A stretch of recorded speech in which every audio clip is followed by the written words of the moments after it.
Poi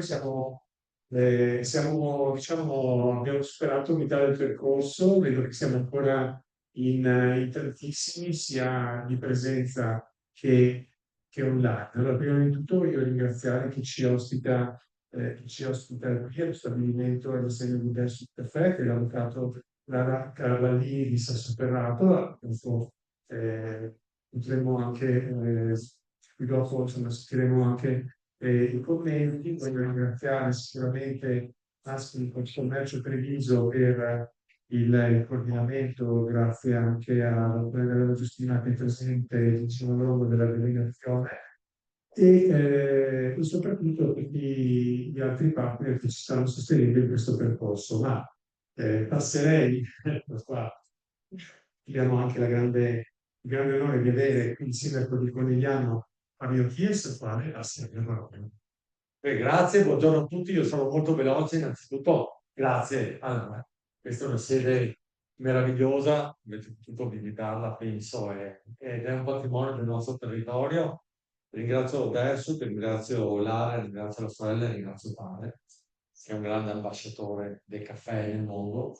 E devo dire che avevano una scelta, spostarla in un altro comune o da un'altra parte, in maniera che il loro grande attaccamento verso le città che non erano li ha portati ad individuare questo luogo, a realizzare una sede meravigliosa, ecosostenibile, per cui davvero qui siamo ai massimi livelli sia nella progettazione che nella realizzazione, ma anche nell'ambiente, lavoro familiare, di lavoro dove respiri un'aria positiva e non poteva esserci il posto migliore per ospitare il patentino dell'ospitalità.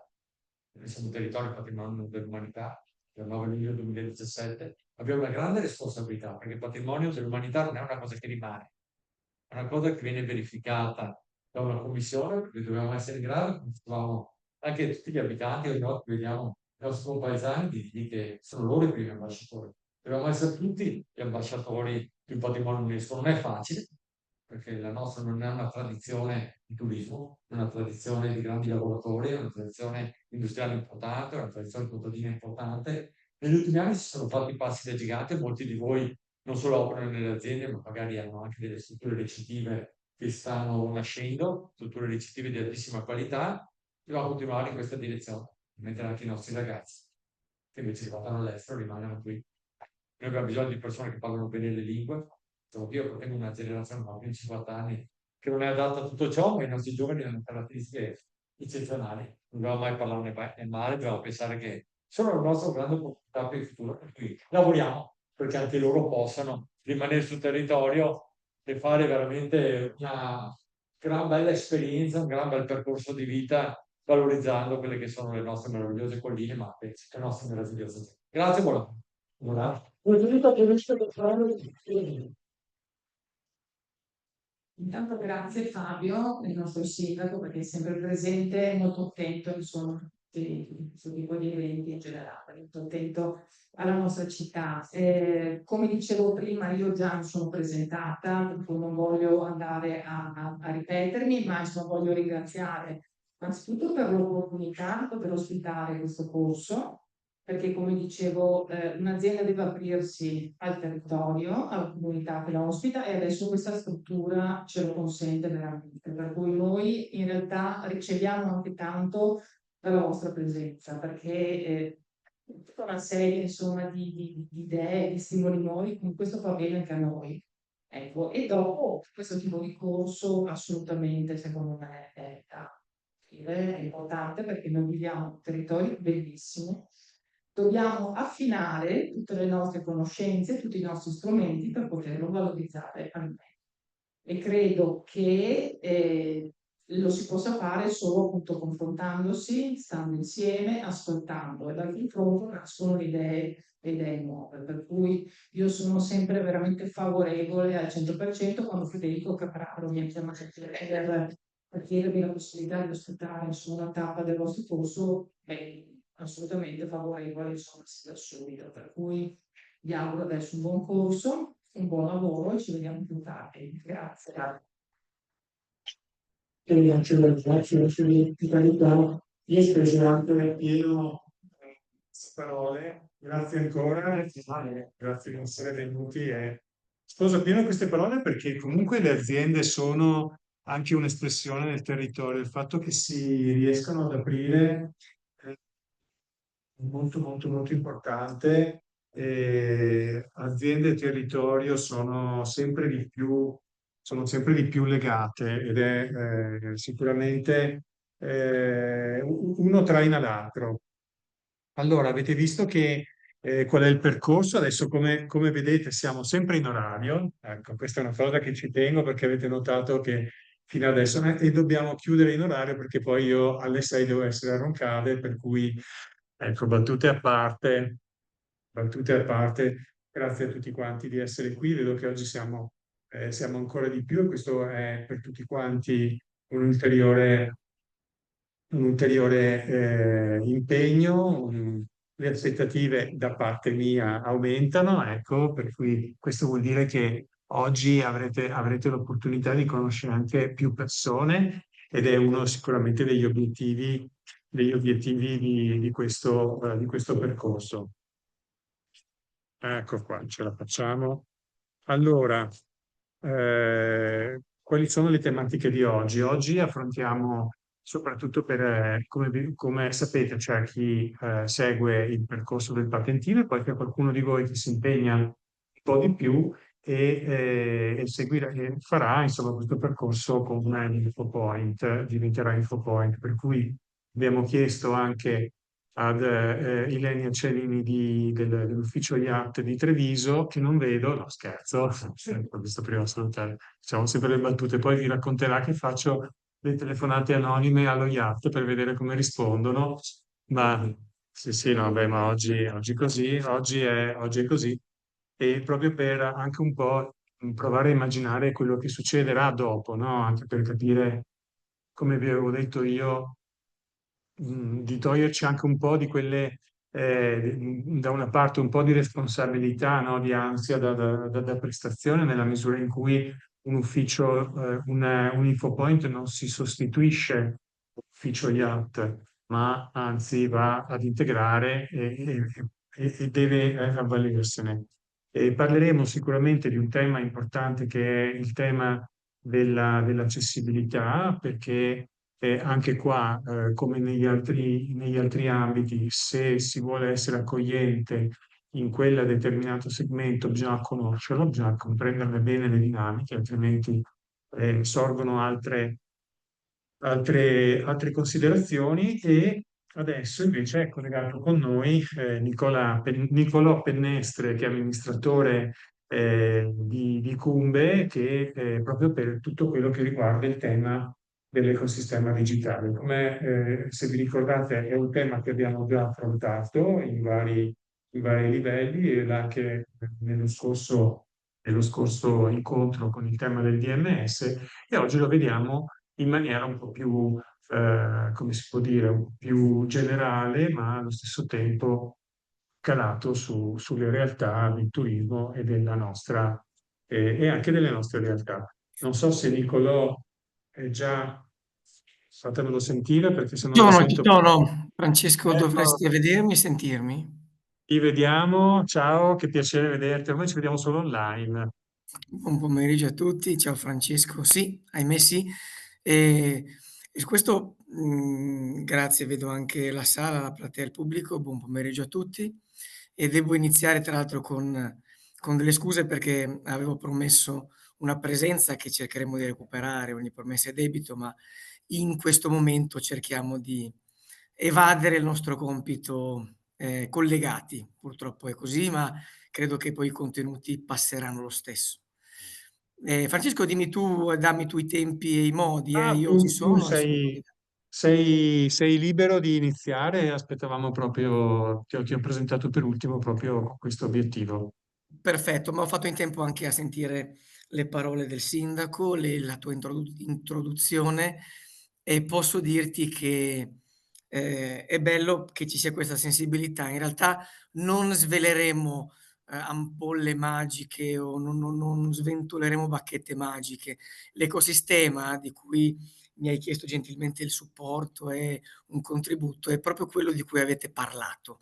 L'ecosistema siete tutti voi, l'ecosistema sono gli operatori, l'ecosistema che che si posiziona, si costruisce digitalmente, si posiziona, ma qualifica e posiziona un territorio rendendolo attrattivo, in realtà è costruito esattamente dall'operato di chi ci lavora, ci vive, ci studia, ci opera, ci contribuisce, tutto qua. Noi siamo poi la confezione digitale, ma abbiamo tempo naturalmente di vedere un paio di concetti.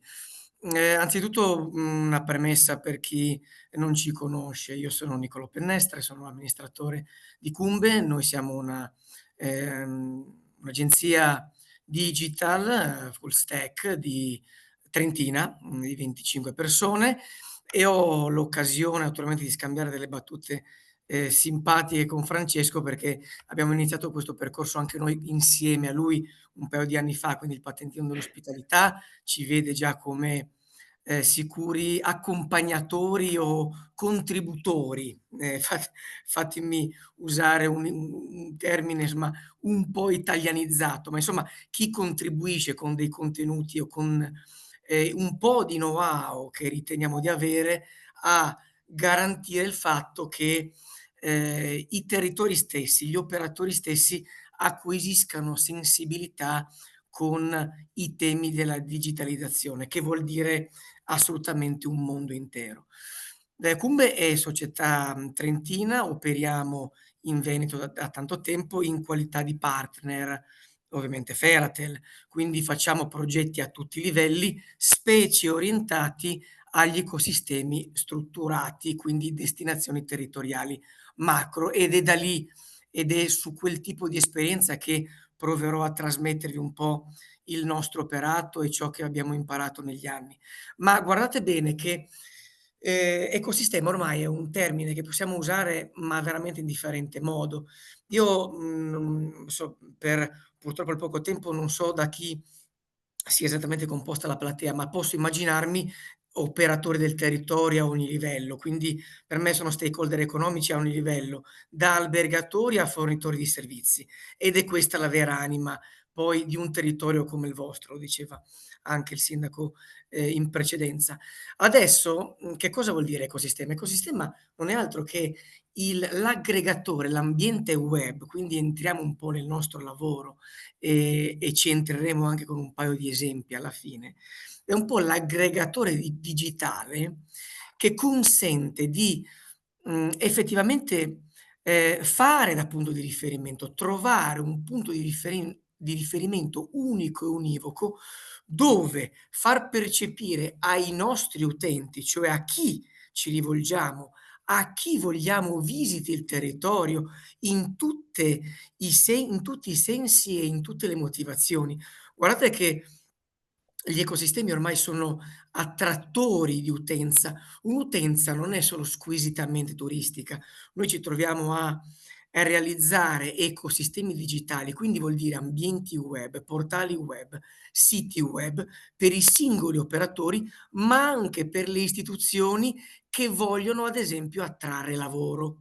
Mi direte: "Ma cosa c'entrerà mai il turismo, un ecosistema digitale con chi attrae lavoro?" Ma c'entra eccome. Ormai, strutturare l'ecosistema digitale, quindi un portale web, un ambiente web, vuol dire aggregare contenuti e dati per cercare di, presentare tutta l'attrattività possibile di un territorio. Quindi sì, vi ripeto, che passa sicuramente attraverso una tematica turistica, ma passa anche attraverso una utility sociale. Un territorio deve e può attrarre manodopera o forza lavoro qualificata? Certo, lo si fa. Quindi io, se siete imprenditori, se tra voi, io sono sicuro che ci siano imprenditori seduti in platea, avrete sicuramente la questione, il problema della forza lavoro, del personale.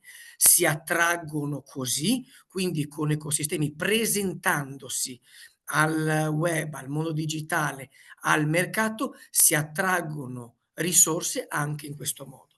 Quindi vedete che, l'ecosistema è qualcosa di assolutamente trasversale. Ora, proviamo sicuramente come dirvi, a scendere un po' nel anche nel pratico di una presentazione. Adesso provo a condividere lo schermo, di connessioni e collegamenti ne facciamo. Io vi chiedo in maniera estremamente, gentile se poi riuscite a vedere il mio di schermo naturalmente, anche perché vorrei condividervi la presentazione appunto, Sì, quindi ancora no, ma stai condividendo adesso? adesso un attimo solo che proviamo Ah. a farlo così. Altrimenti lo risolviamo girandolo poi a Martina, sapete, non è un gran problema. Dovreste vederlo a secondi. Sì, stiamo vedendo tutto. Allora, a seco dovreste vedere adesso la schermata iniziale. Io Esatto, vedo sempre la platea, ma certo. dovreste adesso andiamo un po' al buio. Io conto comunque un feedback, anzi rendiamola pure interattiva. Se ci fossero delle questioni, dei rallentamenti, interrompetemi. Beh, tu Francesco lo sai, ma Non ti anche il preoccupare, pubblico è sì, sì, lo stato facciamo. andiamo così. Allora, io vi ho presentato già l'azienda per cui lavoriamo, ma, torniamo un attimo sulla parte di ecosistema. Andrò veloce perché voglio presentarvi qualche caso pratico, qualche link in apertura. In realtà l'ecosistema è proprio questo, l'ecosistema è presentare un'organizzazione propositiva e promozionale di beni e servizi. Abbiamo la fortuna di lavorare a vario livello su tutto il territorio italiano, in particolar modo in Veneto, siamo un po' in tutte le province. Andremo a vedere dopo che cosa vuol dire e dove ci siamo innestati con qualche esempio particolare. Perché il fare destinazione all'ecosistema digitale a tutti i livelli? Quindi che siate un imprenditore che si dota di un proprio ecosistema digitale, quindi di un sito web che presenta la sua attività come fosse una cantina, un fornitore di servizi o un piccolo bed and breakfast fino all'hotel strutturato, ma anche quando anche rappresentiate o si rappresenti una destinazione, perché l'ecosistema è importante? Perché chi ha la capacità di attrarre e aggregare contenuti e dati vince nel mondo di oggi. Cosa vuol dire? Ecosistemi cosa vuol vi do 2 dati, 2 senza annoiarvi sulla parte squisitamente numerica, ma solo in un paio di solo scusa scusate, annoverando circa, 10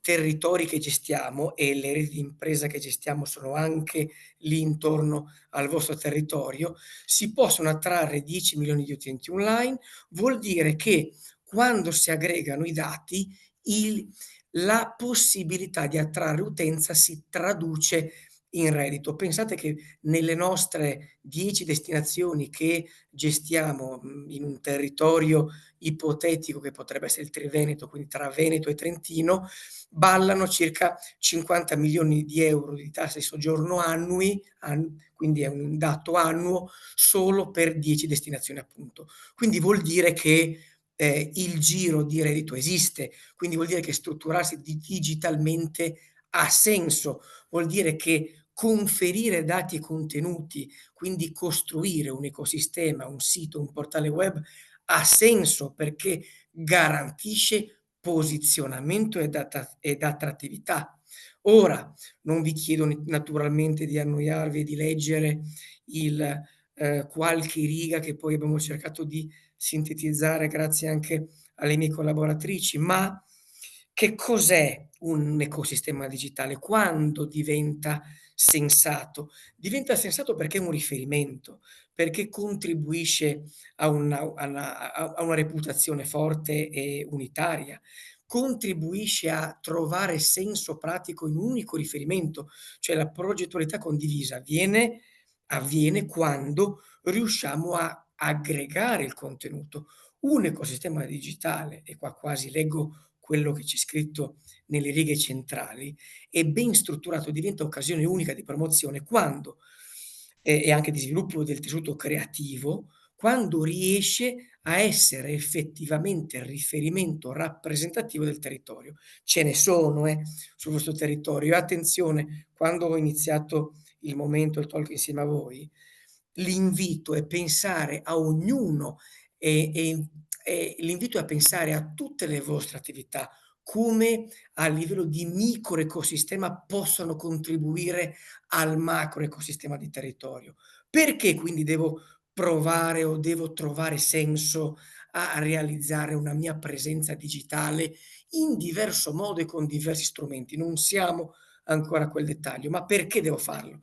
Perché è solo in questo caso che io posso mettere a disposizione, la traduco in maniera un po', quasi banale e volgare, metto a disposizione tutta la mia offerta, i miei contenuti, proprio anche al territorio e a favore di una fruizione generale. Questo, badate bene, è proprio il link di collegamento con ciò che avete già visto nei patentini, perdonate, negli episodi, precedenti del patentino, in particolar modo col DMS Ferratel, che è una piattaforma aggregativa di tutti i contenuti e i dati di territorio. Andiamo a darvi un po' la nostra esperienza. Che cos'è che facciamo noi? Noi analizziamo, pianifichiamo, realizziamo quindi ecosistemi, creandone la conseguenza, la conseguente strategia digitale di promozione di advertising. Badate bene, non sto usando forzatamente il termine sito web.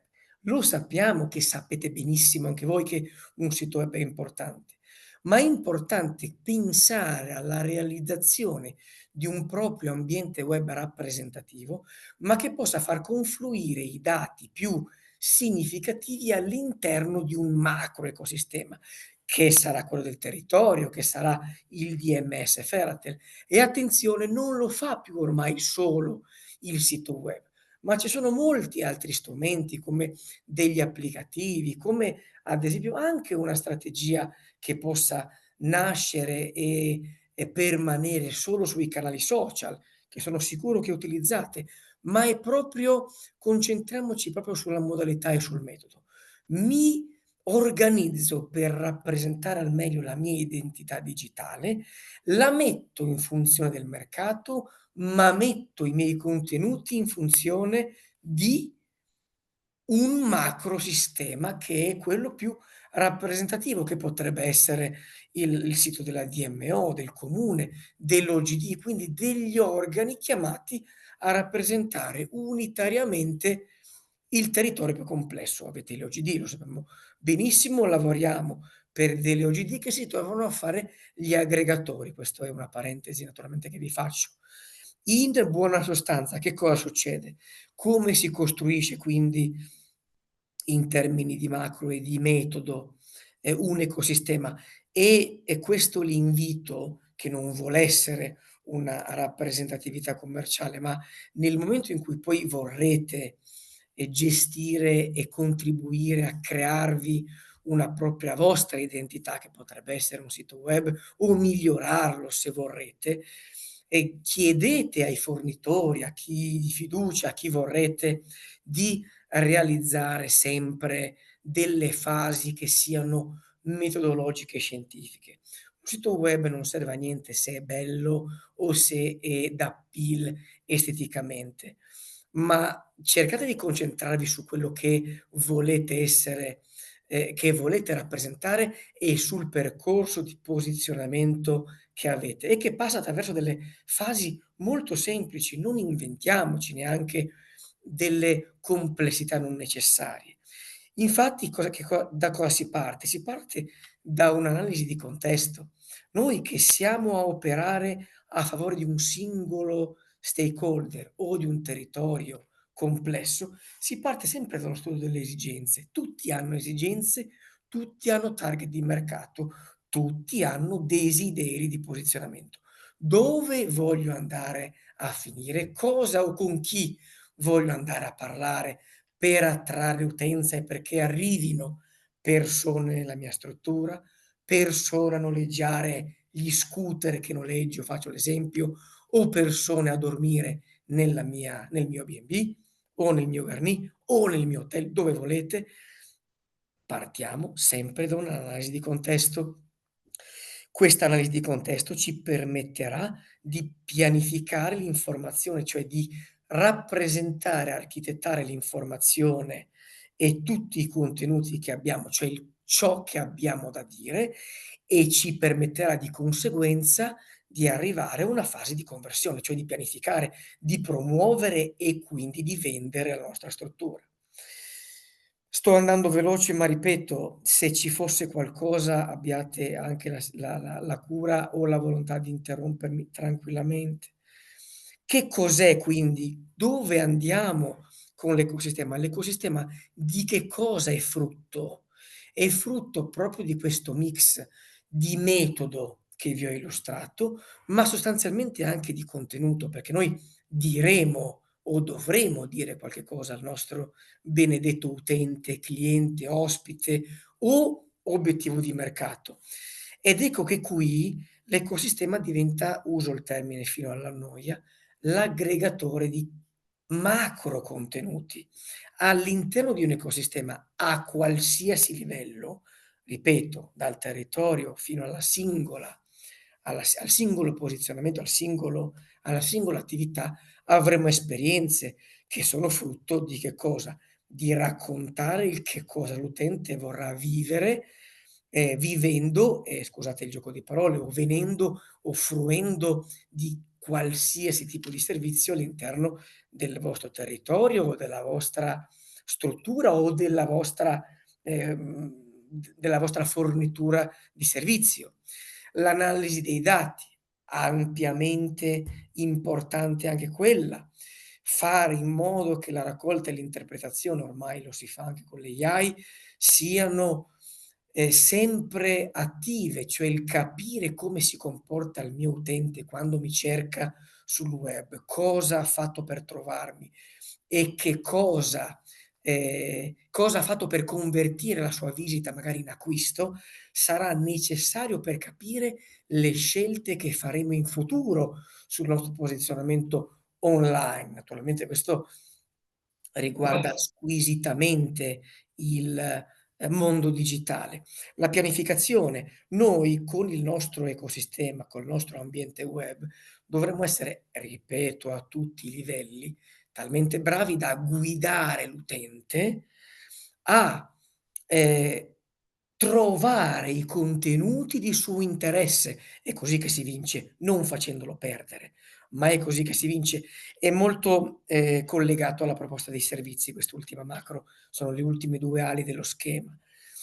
Perché, perdo un attimo di tempo sulla pianificazione e perché pensate che voi siete la chiave per far arrivare effettivamente il l'utente, il cliente, il possibile ospite sul territorio? Perché da voi che fornite un certo tipo di servizio convertirà un certo tipo di visita, quindi acquisterà quel qualcosa in cui siete specializzati. Ma pensate che la ricchezza dell'ecosistema è poter invitare l'utente a scoprire tutti i contenuti e tutte le esperienze di un macro territorio in cui lui può permanere più del dovuto. Anzi, questa è la nostra mission.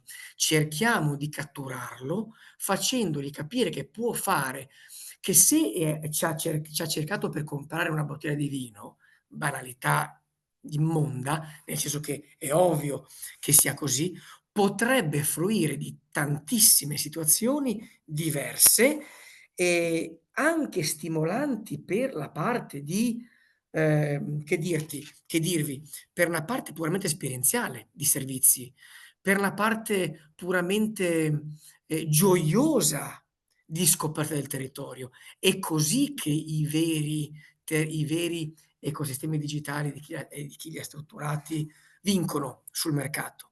Sostanzialmente è questo. Io, ho fatto questa sorta di e ho puntato un po' su questo tipo di didattica e di attenzione per farvi, semplicemente leva su questo concetto. Sono gli operatori la vera forza del progetto, cioè tutti i contenuti che fruiscono e che passano attraverso gli ambienti e i portali web sono esclusivamente contenuto originale, d'appeal autentico e attrattivo degli operatori. Il e qua, faccio una provocazione, il dire e l'aprirsi e l'aprire, l'offerta non vuol dire, come dire, chiudere il proprio recinto, il proprio cortile, perché lo so benissimo, e questo è un discorso che vale da nord a sud, che la propria offerta deve essere sempre posizionata nel modo più efficace possibile, perché io devo convertire la mia offerta di servizio, ho bisogno che vengano da me a comprare il servizio o il bene, e parlo in linea generale. Ma lo scalino che faremo in termini di percorso, di digitalizzazione dei territori o di sensibilizzazione, grazie anche al patentino dell'ospitalità ehm, e di questo tipo di percorso, sarà quello di riuscire a trovare connessioni, a far trovare connessioni anche tra di voi. È lì che si, solidifica e si realizza un network di, ehm, operatori e di offerta strutturata. Lo diceva il sindaco prima, il territorio che avete, lo sappiamo benissimo che ha vocazione turistica, ma anche no, ha una vocazione particolarmente a livello di polmone industriale, un tessuto particolarmente imprenditoriale su diversissimi settori. Guardate che io faccio questo tipo di parentesi. Abbiamo la fortuna di aver creato ecosistemi digitali anche per, senza fare nomi, industrie della calzatura sportiva molto importanti in zona. E sono le prime ad essersi accorte che, l'attrattiva sul prodotto può essere ampliata al territorio e quindi creare una sinergia insieme a operatori del territorio per far arrivare i propri utenti lì sul territorio e proporre un'esperienza attrattiva, a tutto tondo, sia effettivamente la strada vincente. È così che il Digital Hub, che non vuol dire altro che un ecosistema, è funzione del territorio. È funzione degli obiettivi che ci diamo anche. Ora, senza annoiarvi troppo, perché poi, quando andiamo a parlare di metodo, io mi auguro solo, rispetto a questa primissima parte, di avervi trasmesso la sensibilità, digitale, che vuole nel momento in cui siate orientati a crearvi un sito web, a migliorare la vostra proposta online, presenza online, perché, deve essere sempre rinnovata, lo facciate con la logica di metodologia, quindi di un'analisi, degli obiettivi, di un posizionamento e con l'apertura e l'obiettivo di creare un network tra chi vi sta seduto accanto. Questo ho l'occasione di dirlo veramente dal Trentino alla Sicilia, ma è il passaggio, il momento in cui i territori insieme coesi riescono effettivamente a posizionarsi e a vincere. Questo è trasversale, Francesco non me ne vorrà, ma passa per tantissimi momenti. Lo IAT è un momento di network e di proposizione effettivamente territoriale. Mi fermo qua perché magari poi ci sono delle questioni, delle domande che esistono. Vi porto all'attenzione, ci siete ancora? Io lo sento solo silenzio, ma datemi un cenno. Siamo, Ci siete? ci Sì, siamo okay, e ti stiamo seguendo. Poi se perfetto. ci sono domande te le poniamo, però sai, il tema della rete, del networking è uno degli argomenti su cui abbiamo puntato i riflettori fin dal primo incontro, dicendo che è vero che anche insomma, chi segue questi percorsi ha delle aspettative, ma le nostre aspettative sono appunto quelle della creazione di rete, no? Della spinta che serve in tanti in tanti ambiti, tra cui anche questo dell'ecosistema digitale, come giustamente hai fatto riferimento nella tua penultima slide. Perfetto, perfetto, perfetto. Sì, come dicevo è qualcosa che appare teorico, ma in realtà ha una funzionalità e degli obiettivi estremamente pragmatici e pratici. Ora, permettetemi un attimo di, ricondividere ancora un momento. E ditemi naturalmente se vedete, stiamo con qualche caso. Sono andato direttamente al link, dovreste avere a schermo adesso Prosecco Hills, se non vado errato. Magari datemi una conferma, lo vedete? Sì, sì, lo vediamo. Okay, okay. Cos'è quindi l'esempio pratico e che come un ecosistema va a compiersi? Questo è l'esempio è l'esempio al massimo territoriale. La rete di impresa Prosecco Hills, non so se la conoscete o siete confidenti con il nome. È una rete di Allora, impresa. aspetta, scusa un attimo che voglio fare questa. Quanti di noi Sì, conoscono questa rete? Alzino la mano. Siamo quasi 50-50, eh? okay, okay. Quindi Diciamo vuol che dire che c'è spazio. Diciamo che c'è spazio, ci deve essere molto spazio, anche perché, qua vi chiedo un esercizio veramente forte di immaginazione perché, non è sicuramente un progetto recente. Allora facciamo, giusto un'indagine, magari io vedo a video comunque Francesco la platea e secondo voi da quanti anni è online Prosecco Is? Cioè da quanti anni esiste digitalmente parlando? Quindi magari uno sai, la rete di impresa non la conosce, però magari il sito l'ha visto ancora. Allora, facciamo così. 1-3, quanti dicono da 1 a 3 anni? Allora, di più, 4-7, 4-7, qua siamo a Sì dai, ci siamo, ci siamo, ci siamo. Sai 8-10. Qualcuno non alza la mano, però va bene, diciamo che no, ci è sono. nella fascia no, nella fascia 4, 7, ma è più verso i 7 che verso i 4. Questo è per dirvi che, lo sforzo che vi chiedo è l'immaginazione. Attenzione che un portale di riferimento di questo tipo di livello è già obsoleto, non me ne voglia nessuno. Io so benissimo con chi lo abbiamo sviluppato, conosco benissimo le dinamiche che ci hanno accompagnato, ma è obsoleto in termini di tecnologia, lo dico in sincerità estrema, lo abbiamo fatto noi, lo conosco molto bene. Ci sono cambiati 3 volte i sistemi qua sopra.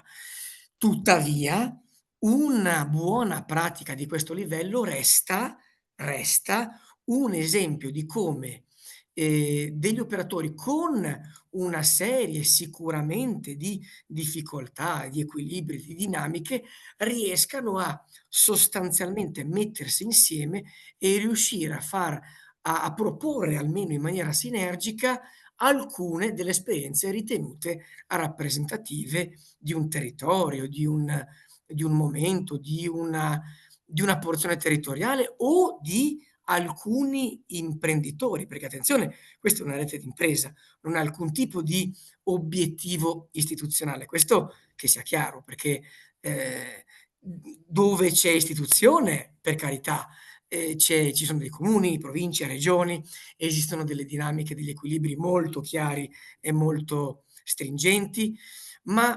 mi riferivo a questo. Pensate a un portale in cui io vado a navigare delle esperienze, seguite io spero, ripeto, che la connessione funzioni bene, ma dovrebbe essere così, Sì, dovreste sì, vedere il funziona mio scroll. molto. Bene, vedere il mio scroll, questo ovviamente non è assolutamente inserito e se ci fosse Federico lo saluto, ma non l'ho ancora sentito, quindi non so se è presente. Allora, la parte di, contenuti, pensate a questa tecnologia. Io vado a vedermi delle esperienze, il sistema mi traccia con dei dati, sono quelli che vi ho spiegato sopra, mi propone delle esperienze coerenti con le mie preferenze, se io clicco ristorante o agenzia turistica o dove mangiare, io ho dei contenuti sempre relazionati a quello che, esprimo verso cui esprimo la preferenza. Ma pensate che se, questo può essere ancor più coerente, tutto ciò che va a cascata mi costruisce una sorta di pianificazione, di come dirvi, di, ehm, coerenza estremamente forte, ehm, estremamente, mhmm, come dirvi, logica per l'utente. Questo è il customer journey di cui vi parlavo in pri di cui vi parlavo prima. Se io manifesto e provo a navigare il sistema per, tour in bici e il sistema, quindi l'ecosistema digitale, mi propone effettivamente tour in bicicletta, ci mancherebbe anche altro, Cosa quando vincerò? Vincerò quando riuscirò a completare un'esperienza per l'utente e riuscirò a proporre al mio utente che esprime la preferenza per i tour in bici, anche il dove dormire coerente con quel tipo di target. Oppure addirittura quando gli eventi, che, posso caricare, aver caricato e presento all'interno del portale, saranno coerenti con la mia scelta.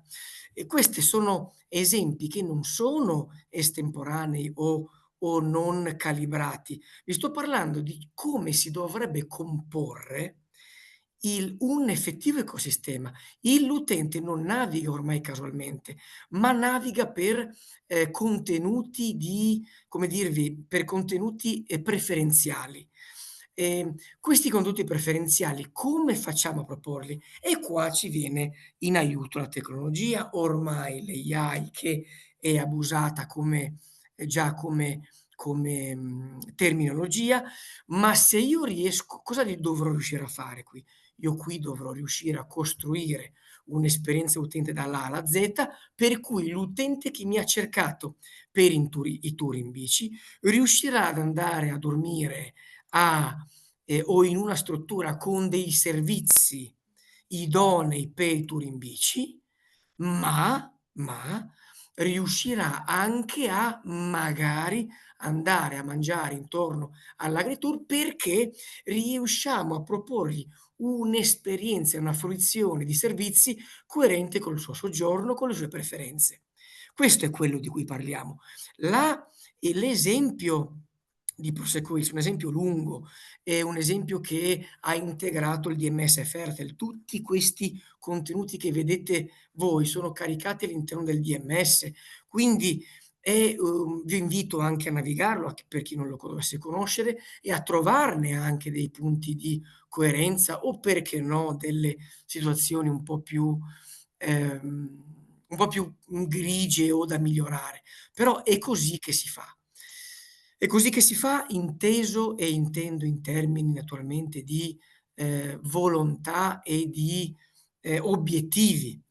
Se abbiamo un attimo di tempo faccio al volo, questo lo chiedo a te Francesco, altri 2 esempi, ma giusto per Sì, darci un sì, po' gli vai. occhi su Sapevo, dipende anche dalla tua disponibilità.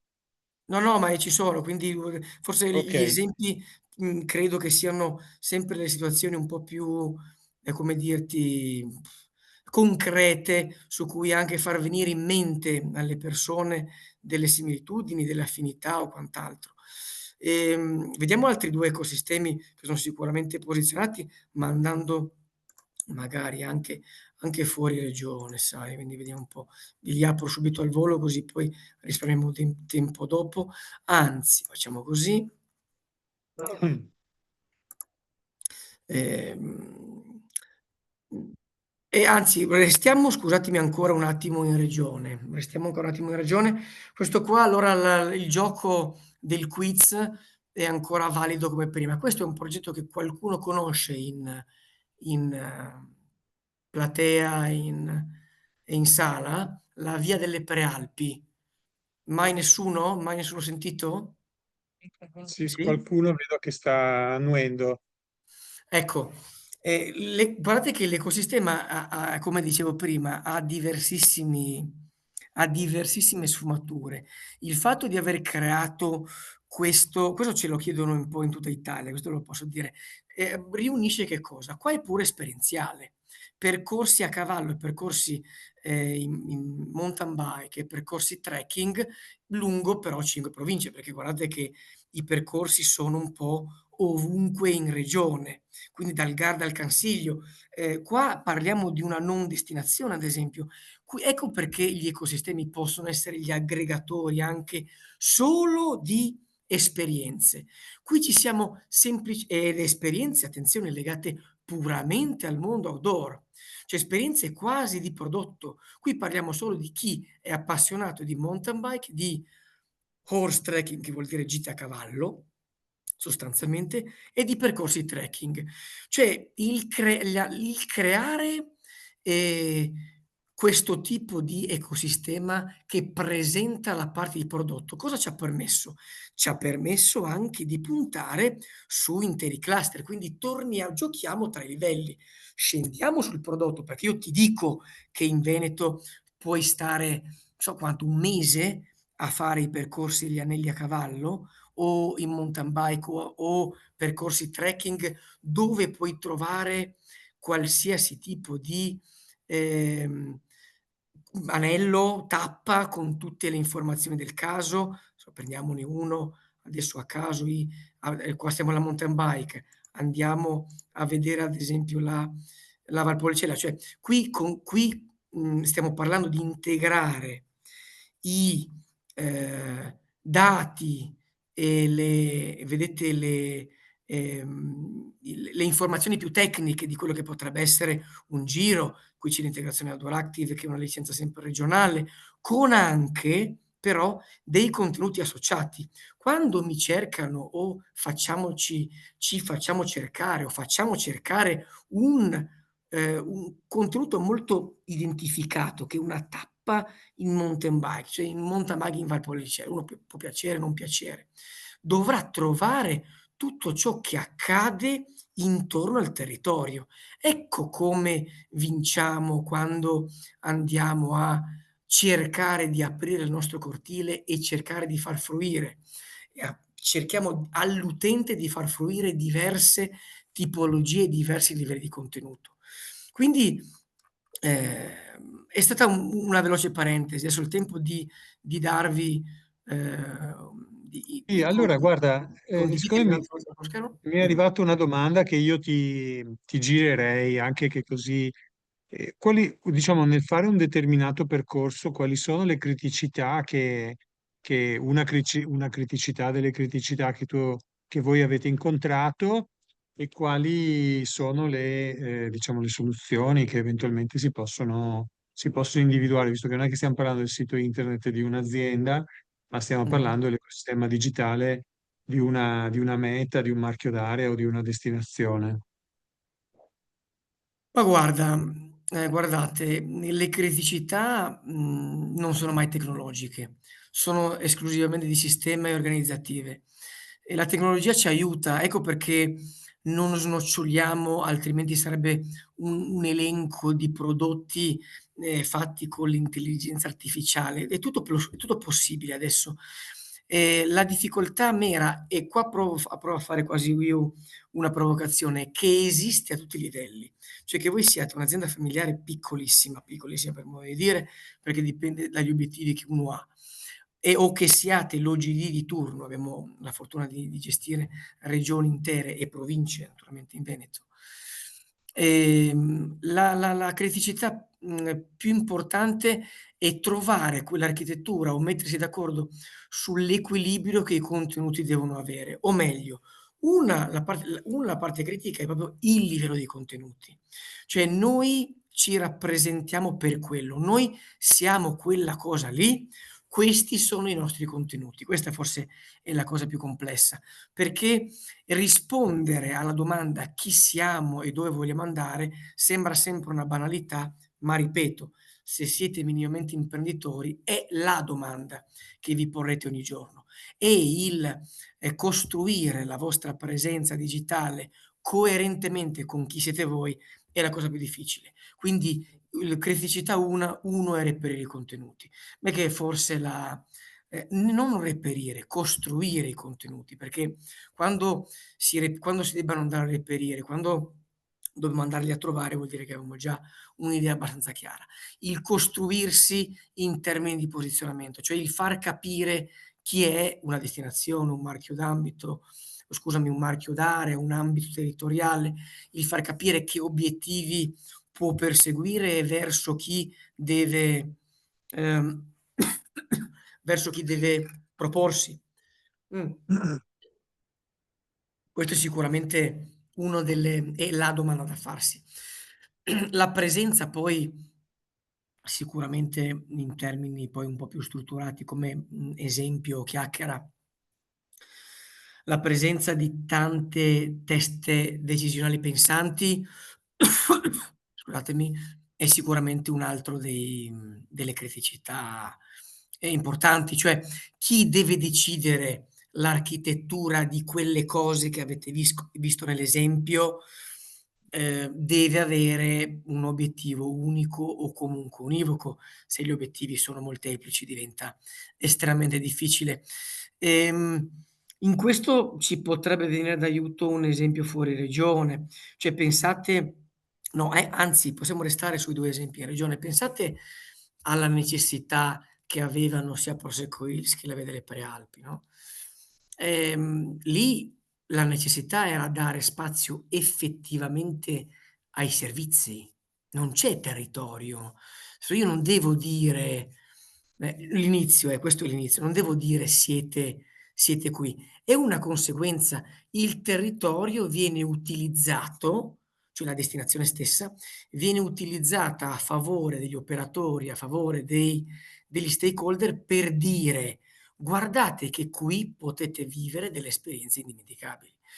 E il riuscire ad avere equilibrio su questo ovviamente è la parte principale e prescinde da tutto, prescinde dalla produzione di un contenuto coerente, dalla rappresentatività. Non siamo arrivati per questioni di termini in termini di tempo a parlare dell'identità, ma è una quasi un'ultima provocazione che vi faccio.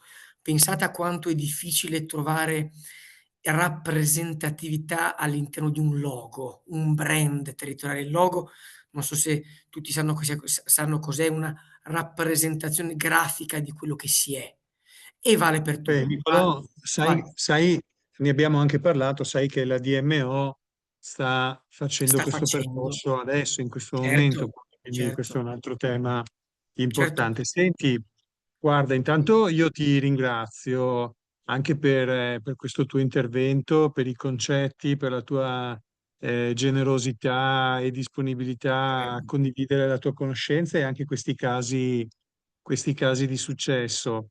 Senti, noi adesso diamo anche, noi cosa facciamo? Adesso noi raccogliamo tutte le domande, se ne troviamo di non risposte, te le sottoponiamo, magari anche a distanza, non necessariamente subito, se hai piacere diciamo, eventualmente di dare delle risposte che noi condivideremo. Poi noi magari ti chiediamo se è possibile condividere anche parte delle tue slides, quando, insomma, quelle che tu Certo, nessun ci problema, metterai, ci mancherebbe. ci metterai a disposizione e niente, ti aspettiamo.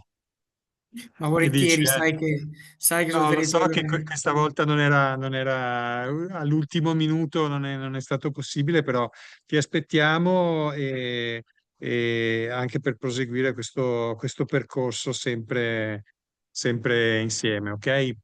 è sempre un piacere, l'invito è assolutamente accettato e volentieri, volentieri, volentieri, ci vedremo presto, quindi promessa e impegno preso. Quindi ci sono. Grazie a voi del tempo, grazie Grazie a te. dell'attenzione e vi saluto affettuosamente. Che sono chiare, sono arrivati.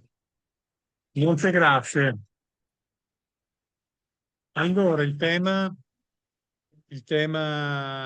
dei contenuti, il tema dell'informazione, il tema dell'accoglienza che è sempre che più importante. E allora io chiederei intanto di raggiungerci qua a Caterina Parlante, che è funzionario esperto in progettazione europea della Direzione Turismo della Regione Veneto e nonché anche guida turistica. Vabbè, dai, quello è secondario. Si può dire che è legale, Legale. ok, autorizzata per un tema che ci sta molto a cuore eh, per tanti motivi, che è il tema dell'accessibilità, che è un tema molto ampio sì, e soprattutto, questo lo posso lasciare anche a te, Certo. cambio microfono, tanto ci sentite lo stesso, è un tema molto ampio, ed è un tema anche dibattuto nell'ambito del turismo, perché questo è spento. Dai. Ah, ecco perché non si sentiva. Vai. Vai. Io non sono bravissimo per i microfoni. Eh, E quindi sia un tema molto importante, come dicevo, anche dibattuto da tanto tempo. Mi ricordo proprio i primi discorsi in Commissione europea, no? Quando si facevano i primi confronti sul tema, perché sicuramente è un tema di sensibilità, sicuramente è un tema di civiltà, ma è anche un tema di marketing, nel senso che sono scelte che a un certo punto che anche bisogna fare. Se vogliamo veramente essere ospitali, dobbiamo conoscere. Infatti, bene, buon pomeriggio a tutti e ringrazio per questa opportunità, perché così vi posso raccontare un po' quello che stiamo facendo a livello di direzione turismo negli ultimi anni. In realtà l'opportunità c'è stata colta, è stata colta grazie ai progetti europei della direzione turismo. Infatti io sono incardinata nella UO, Unità Organizzativa Progetti Europei. E quindi, grazie ai finanziamenti, siamo entrati in confidenza con questo tema dell'accessibilità, del turismo accessibile, che ben si sposa chiaramente con un percorso di ospitalità e di accoglienza, un'accoglienza a 360 gradi. Quindi io questo pomeriggio vi racconterò quelle che sono state le iniziative passate, quelle che sono le iniziative in fieri. Vi darò degli spunti di riflessione, anche dei piccoli suggerimenti, naturalmente il materiale poi è a vostra disposizione, quindi assolutamente acconsento alla diffusione, così eventualmente ve lo potrete leggere anche con più calma. Non spaventatevi perché sembra un elenco di cose da fare o cose da non fare, in realtà è una questione proprio di cultura dell'accessibilità che vorremmo cercare di disseminare, perché queste sono opportunità di disseminazione su questi temi. È una questione anche di civiltà, è anche una questione di educazione, tutto sommato, e che non ha naturalmente una natura discriminatoria, perché bene o male tutti diventeremo più anziani, tutti avremo dei problemi fisici, a tutti magari piacerà continuare a muoversi, a fare delle esperienze, a viaggiare. Quindi piace essere ben accolti e comunque, insomma, sentirsi come a casa. Allora, adesso inizio con la mia presentazione. Dunque, solo qualche dato statistico giusto per farsi un'idea. Questi sono dati elaborati dall'Ufficio Statistica della Regione del Veneto e quindi su una popolazione di 4 milioni e più di abitanti nel 2023 osserviamo che c'è, sì, no, si vede? Sì, una popolazione che invecchia, quindi bambini e ragazzi da 0 a 14 anni sono solo il 12%, mentre gli anziani oltre i 65 anni e più sono il 24%. E notoriamente le persone anziane sono anche quelle che in salute hanno piacere anche a muoversi, no? A spostarsi, a fare delle gite, delle escursioni, a fare delle esperienze.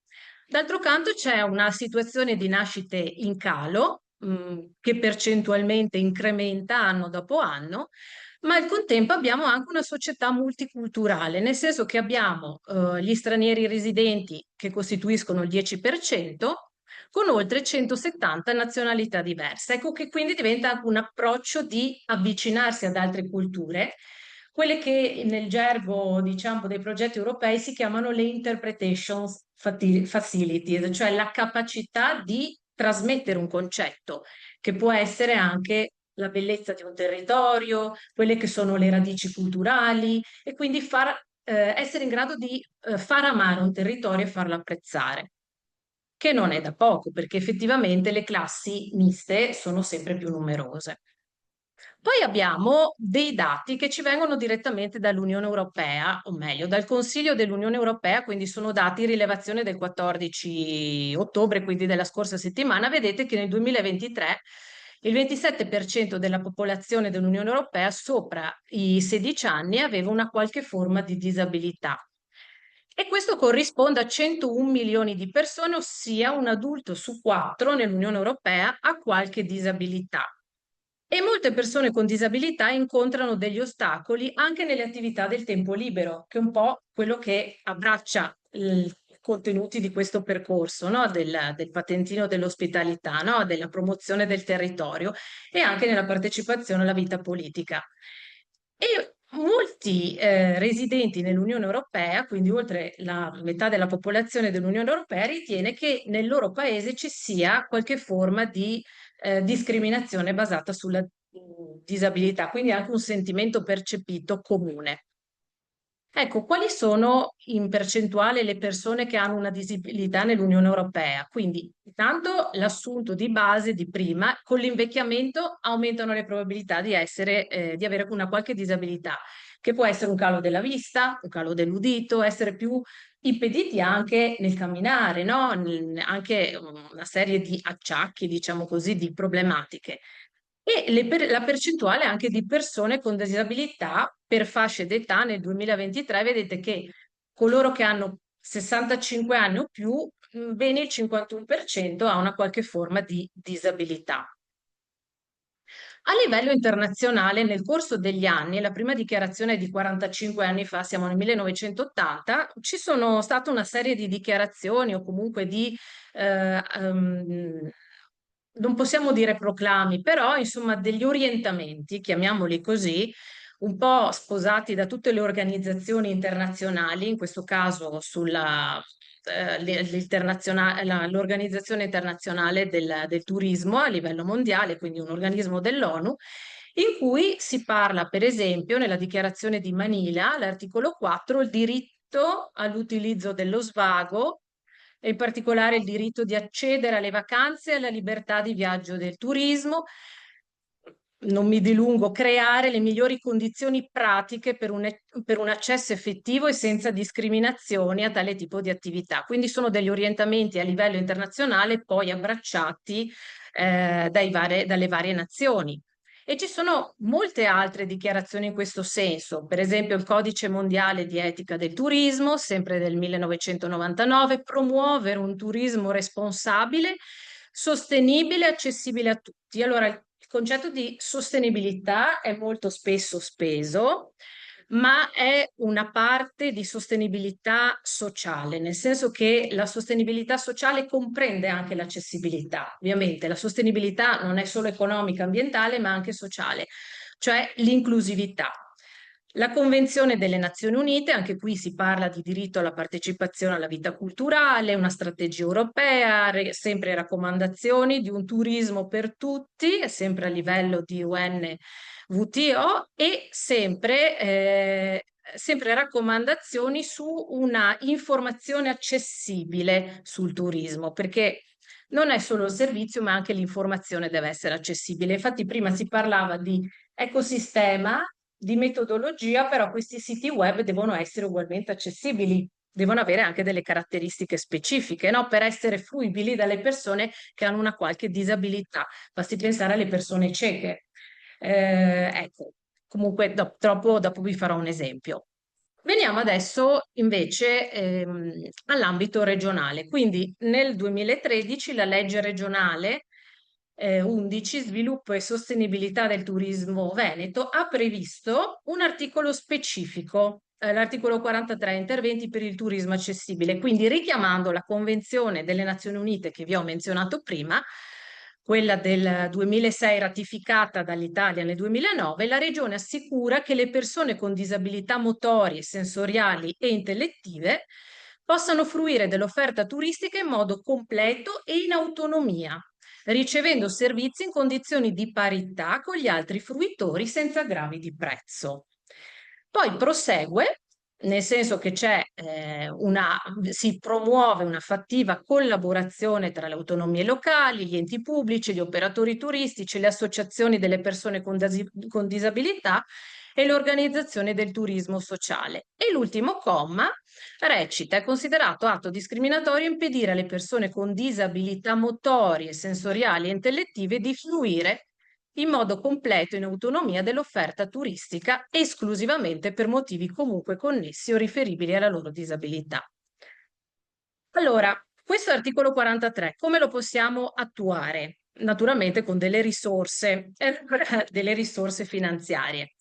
È un processo che è iniziato già qualche anno fa. Si è iniziato con un progetto sul turismo sociale ed inclusivo che era calato esclusivamente sulla litoranea, quindi sulle spiagge della regione del Veneto, attraverso progetti europei, e qui vi ricordo due che abbiamo seguito in un'Italia-Croazia, quindi è un programma di cooperazione transfrontaliera che però interessa solamente le zone costiere, pertanto le province di Rovigo per il Veneto, di Padova e anche di Venezia. E qui abbiamo fatto della formazione, delle guide di comunicazione aumentativa alternativa, di cui ho portato una copia, dopo c'è tutto l'elenco. Abbiamo redatto anche delle linee guida per i siti web che siano accessibili, con un'analisi anche dei siti delle DMO, tra l'altro all'epoca. Poi ci sono delle possibilità anche con risorse regionali, con le quali abbiamo realizzato sempre azioni di formazione, guide CA e un catalogo che è in un divenire, un work in progress delle esperienze accessibili. Ne parliamo dopo. E poi ci sono anche delle risorse nazionali che siamo coinvolti in questo momento fino a novembre dell'anno prossimo, finanziate con un fondo nazionale per il turismo accessibile, oltre naturalmente ai bandi FESR.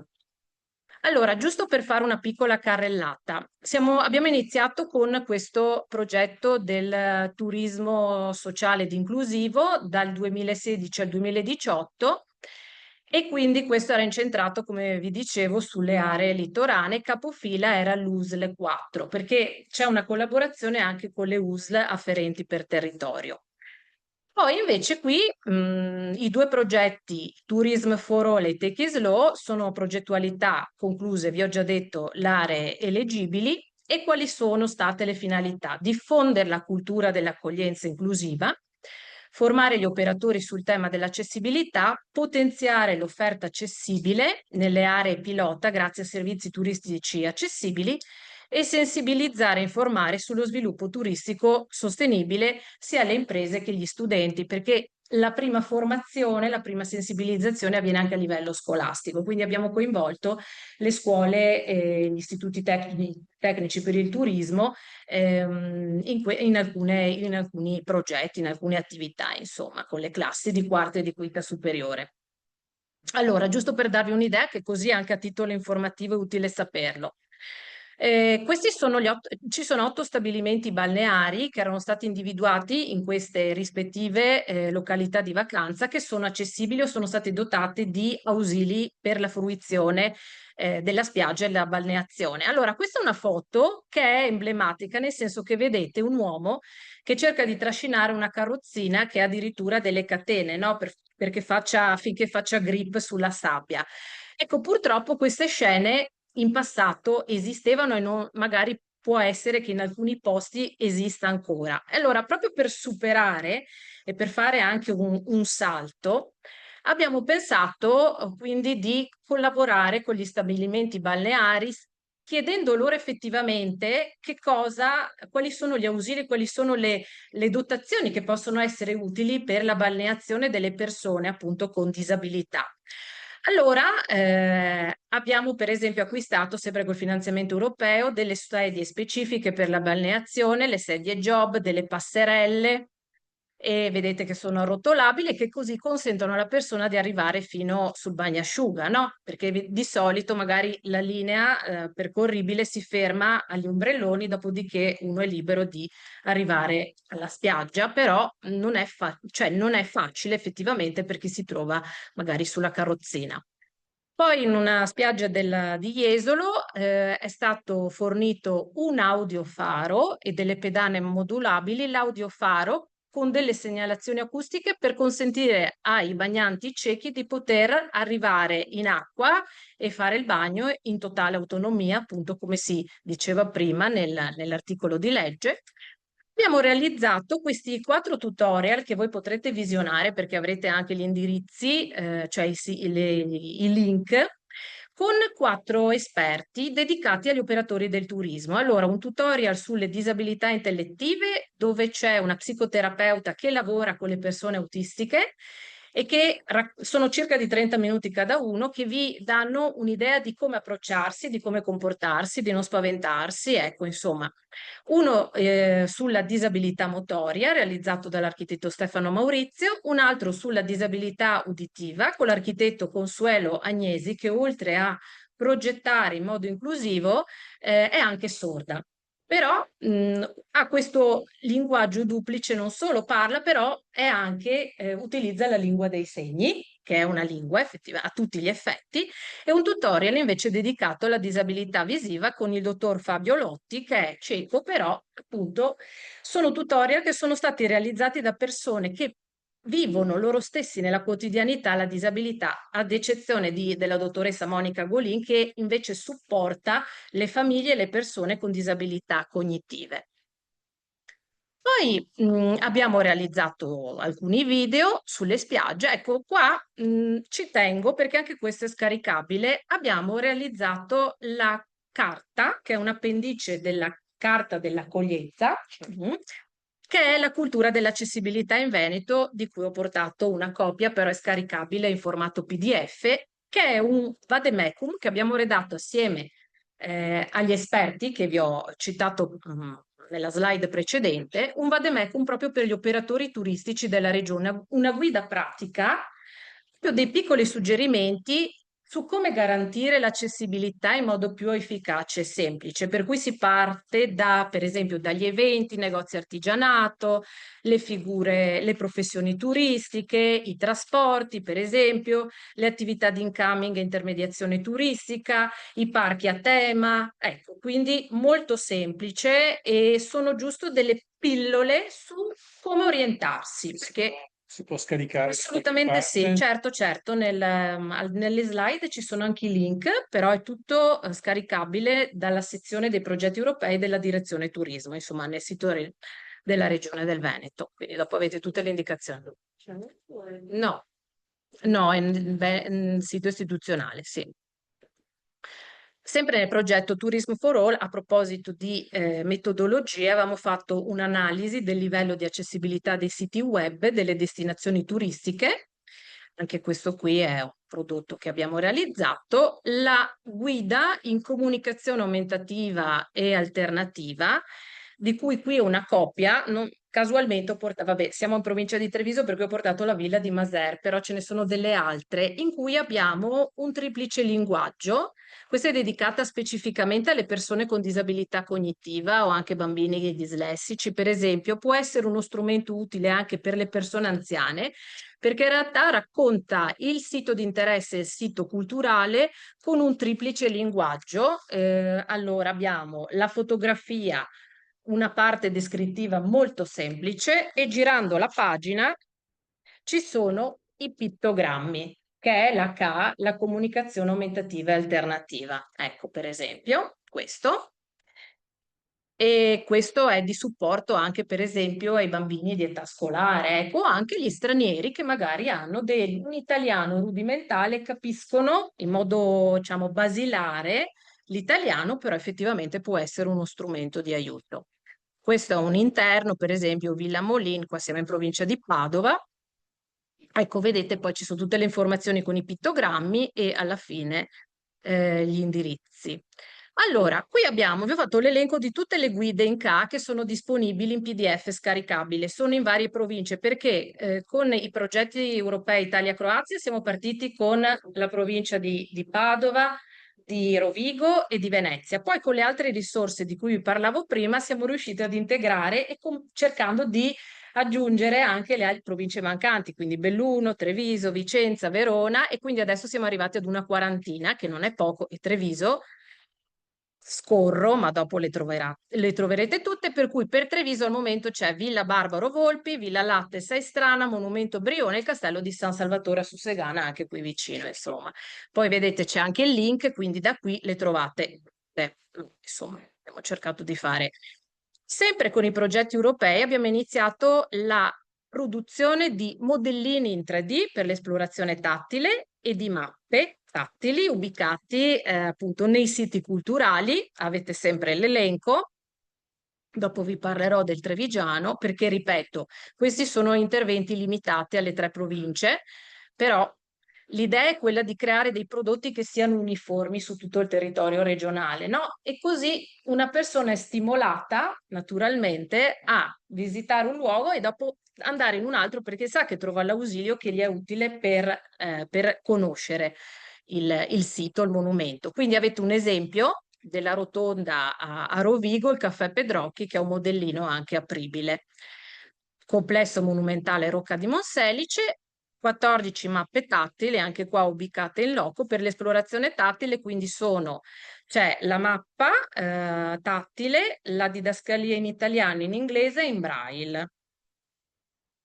Questi sono degli esempi: Villa Pisani, la Nazionale, e la Riviera del Brenta e Terra dei Tiepolo, no? Quindi vedete anche come sono strutturate sulle G autoportante. Naturalmente tutte queste misure e anche l'inclinazione noi l'abbiamo verificata con delle persone cieche, quindi che potessero quindi procedere, no?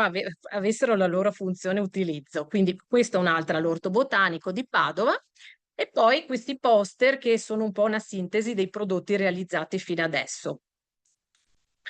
Allora, in tempi un po' più recenti, in vista anche delle Olimpiadi, abbiamo organizzato 4 seminari a Cortina d'Ampezzo tra ottobre e novembre 2023, che erano più che altro rivolti agli ordini professionali degli architetti, dei geometri, degli ingegneri e dei periti, ai fini di ristrutturazioni in un design universale, ma ne parleremo a breve, e tecnici comunali, e poi altri 4 seminari l'ottobre scorso per gli ordini professionali sempre di tutte le province.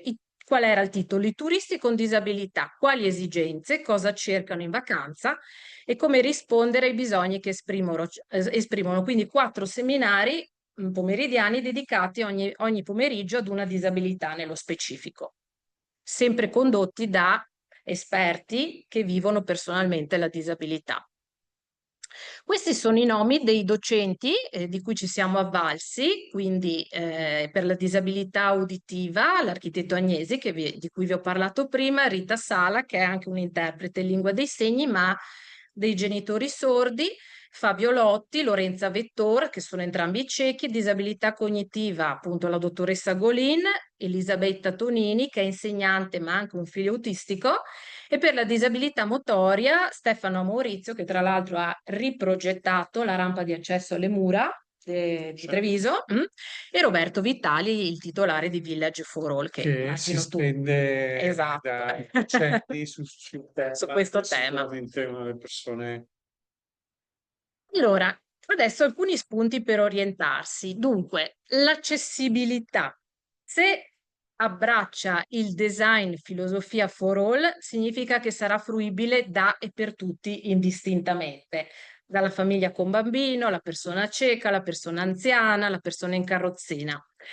Il concetto di inclusione è un concetto, diciamo, ampio, però qual è il fine? Quello di rendere partecipi tutte e tutti secondo principi di uguaglianza e di dignità proprio, beneficiando di un prodotto, di un servizio, senza specifiche modifiche, perché se è for all vuol dire che va bene per tutti, c'è un concetto proprio universale. L'accoglienza e l'ospitalità a volte basta veramente poco, perché facendo queste attività anche di informazione, disseminazione sul territorio, ci rendiamo conto che a volte magari gli operatori restano non spiazzati, però ma a volte non ci avevo pensato, però è interessante, non avevo riflettuto. Effettivamente si pensa sempre alla barriera architettonica, ai gradini, alla rampa, a questo, a quello, ma in realtà le barriere sono soprattutto quelle culturali, perché non è la rampa che fa la differenza, cioè ci sono anche altri piccoli accorgimenti che possono essere attuati anche senza spese esorbitanti, che però possono fare veramente la differenza. Quindi la comunicazione e l'accessibilità non riguarda solo gli spazi fisici, ma anche la veicolazione delle informazioni in formati accessibili. Per esempio, testi leggibili, segnali acustici e visivi per persone con disabilità sensoriali. Un suggerimento che si dà è di monitorare le tecnologie, quindi in modo tale da capire, perché ci sono dei passi in avanti tutti i giorni e comunque secondo me o secondo noi rivolgersi agli esperti è sempre la cosa migliore, no? Anche coloro che progettano in un concetto in chiave inclusiva. Fidarsi quindi a dei professionisti di particolari associazioni per l'architettura design accessibile e ricordarsi quando si rinnova una struttura, una sede, un ambiente che può essere un ristorante, un museo, l'hotel, tutto ciò che può essere messo in campo per l'accessibilità, che ripeto non è solo la rampa, ma è qualcosa di più. Bisogna andare oltre. Sì, infatti si dice che non è necessario, cioè l'ospitalità in questo caso non vuol dire essere regola, ma vuol dire qualcosa di più, no? Esatto. Quindi essere ospitali e far sì che la vacanza sia memorabile al di là dell'essere in regola. Esattamente, esattamente Francesco. Quindi a chi pensiamo quando pensiamo al turismo accessibile? Innanzitutto una parola da eliminare deficit, perché ce l'hanno detto proprio gli stessi docenti, proprio è un termine non consono, si parla di bisogni. Allora, la disabilità ha diverse gradualità, c'è una disabilità motoria, cognitiva, visiva, uditiva, ma non si parla di deficit perché sembra che manchi qualcosa, ma non è che manca qualcosa, è una disabilità. E ad una fascia di età senior, forse turismo accessibile agli anziani che vanno in gita, che hanno necessità di fermarsi, che non possono camminare troppo, che fanno male le gambe, eccetera, eccetera.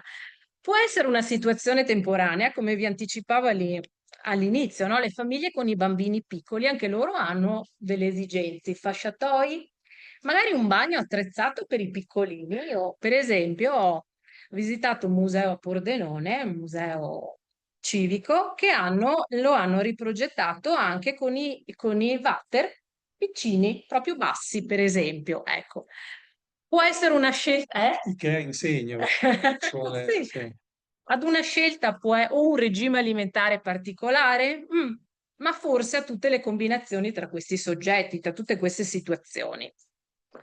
Allora, qual è il messaggio? Da servizi speciali a un design per tutti. Questo è.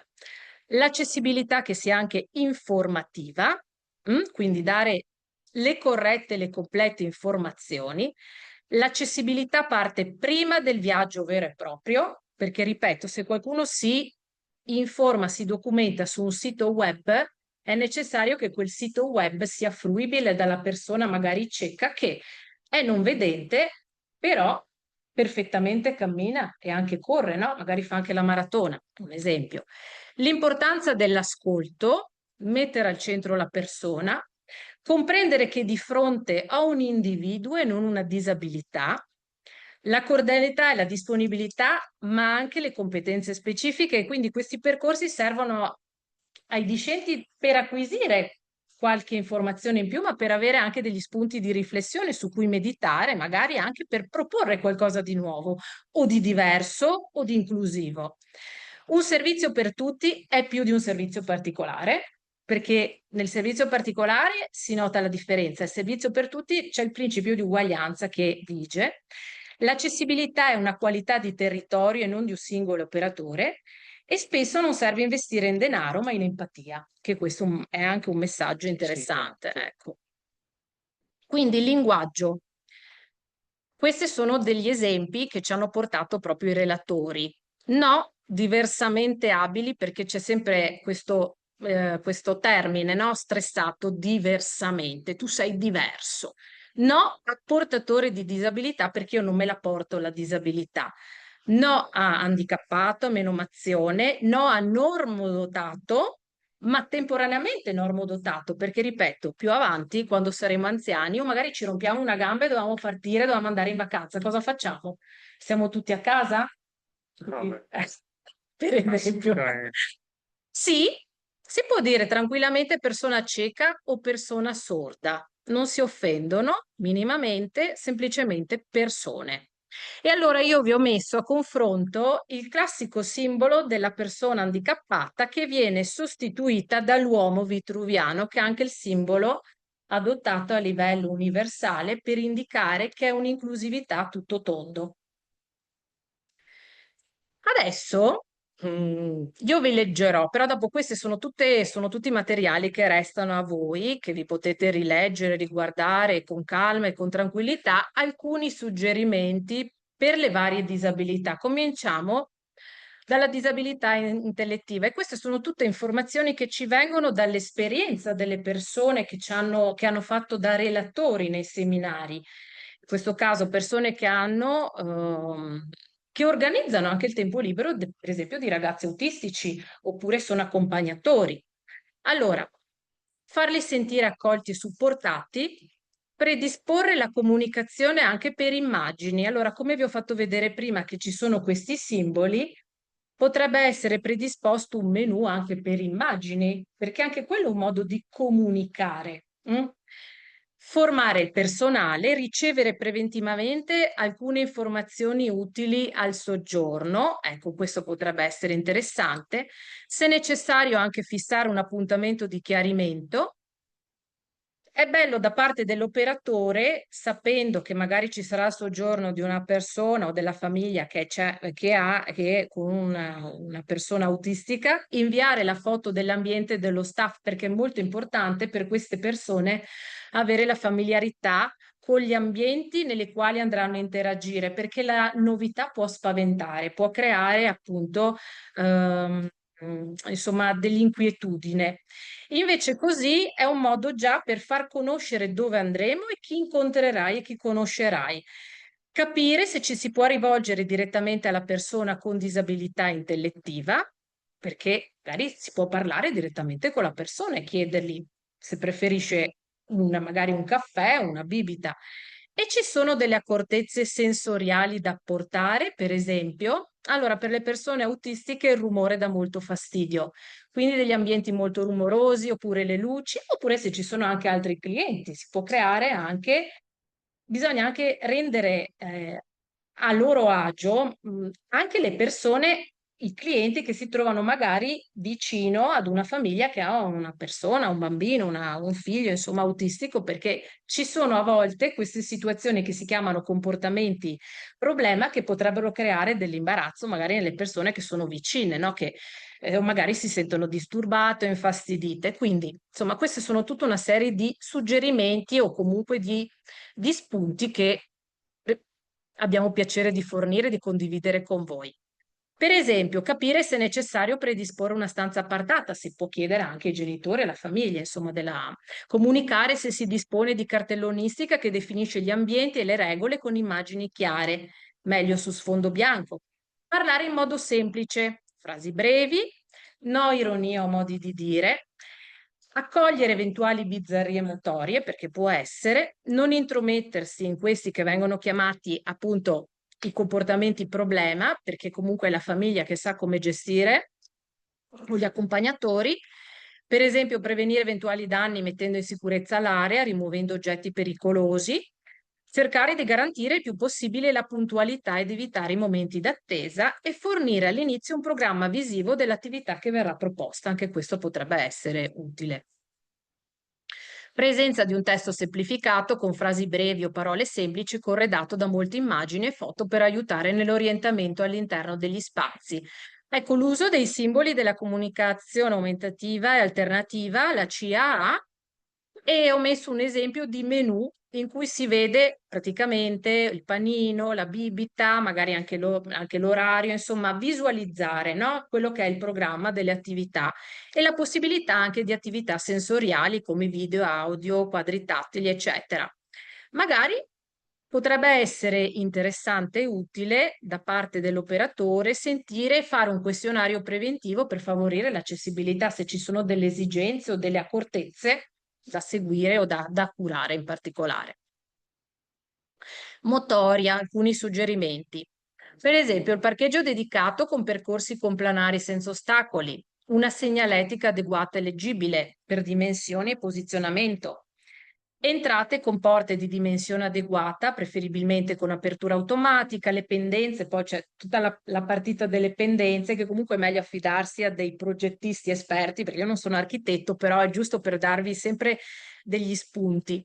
La zona con spazi sufficienti per la mobilità e l'attesa, i distributori di informazioni ad altezze adeguate e con spazio per l'avvicinamento.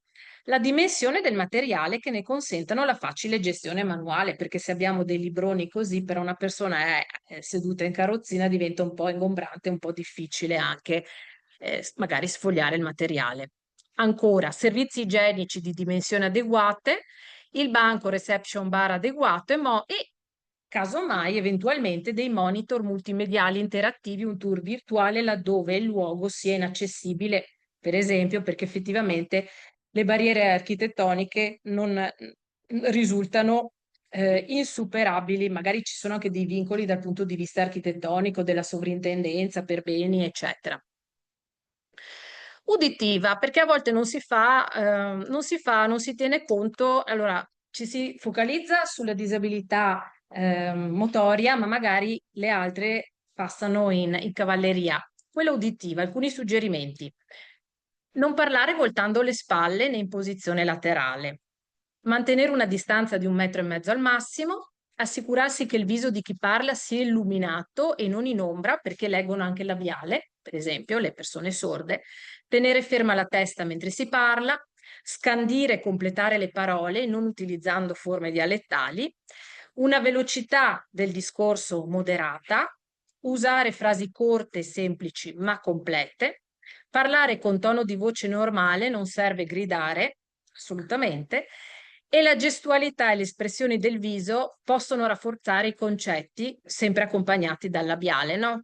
Quindi stressando l'attenzione sui tratti somatici, sulla sopracciglia, sul sorriso, per esempio, sulle mani. Ancora, parlare una alla volta se sono presenti più persone. Le labbra devono essere labioleggibili. Ci può essere una lingua dei segni in presenza, quindi un interprete LIS, oppure anche dei video informativi in LIS, per esempio anche online. Potrebbero essere forniti anche dei tablet, delle videoguide o dei totem dove vi è un video in lingua dei segni. E quindi il linguaggio più noto è la lingua dei segni italiana, perché c'è anche il segnato internazionale, attiene alla comunicazione non verbale, quindi viso, gesti, corpo, lettura labiale. Molte tecnologie aiutano la persona sorda, per esempio, ci sono anche appunto delle sintesi che traducono come dei sottotitoli di fatto, quindi dispositivi di traduzione automatica, videoguide, audio-video e poi naturalmente da non dimenticare la comunicazione scritta, effettivamente, che anche quella è fruibile assolutamente. Per esempio, andando oltre per la disabilità visiva, altri suggerimenti, una persona cieca non ci può vedere, però è buona norma anche presentarsi nome e ruolo, mi chiamo, sono il gestore, sono la persona che vi seguirà al tavolo, per esempio, e quindi è già un mettere il cliente a proprio agio. Rivolgersi alla persona e non all'eventuale accompagnatore. La persona non legge le espressioni del volto e dei gesti, quindi farsi comprendere principalmente mediante le parole. La persona cieca, che non è detto che sia totalmente cieca, può essere anche ipovedente, non è in grado di cogliere le informazioni contenute in cartelli, video, segnali e quindi vanno anche previste delle modalità alternative che potrebbero essere degli annunci audio oppure degli operatori dedicati. Se vuoi attirare la sua attenzione, chiama la persona per nome oppure toccala leggermente sul braccio e se stai parlando e devi allontanarti, avvertila e fai lo stesso se poi ritorni, perché sono di nuovo qui, mi sto allontanando. Dovremmo Accelerare? Ah, vabbè. qualcosa. Allora, vado avanti, dammi tu il tempo. No, certo, Tanto dopo avete tutto. Sì, anche perché poi magari ci ritorniamo. Perché Per non rimanere scioccati. sì. No, ecco, volevo dire una cosa. Il Braille. Non so se qualcuno ha mai pensato di mettere a disposizione un menu, una carta dei video, delle schede illustrative di prodotti barra servizi in braille, ecco, perché non è che siano delle spese esorbitanti, i testi ad alta leggibilità. Ecco, questo è importante perché è anche una questione poi di perdita della vista, magari no? Nel corso degli anni. Le dimensioni del font maggiori di 12 e i font preferibili quali sono? L'Arial, Verdana, eccetera. Poi uno sfondo e testo con elevato contrasto cromatico, per esempio, il contrasto cromatico per la biancheria e per le pareti.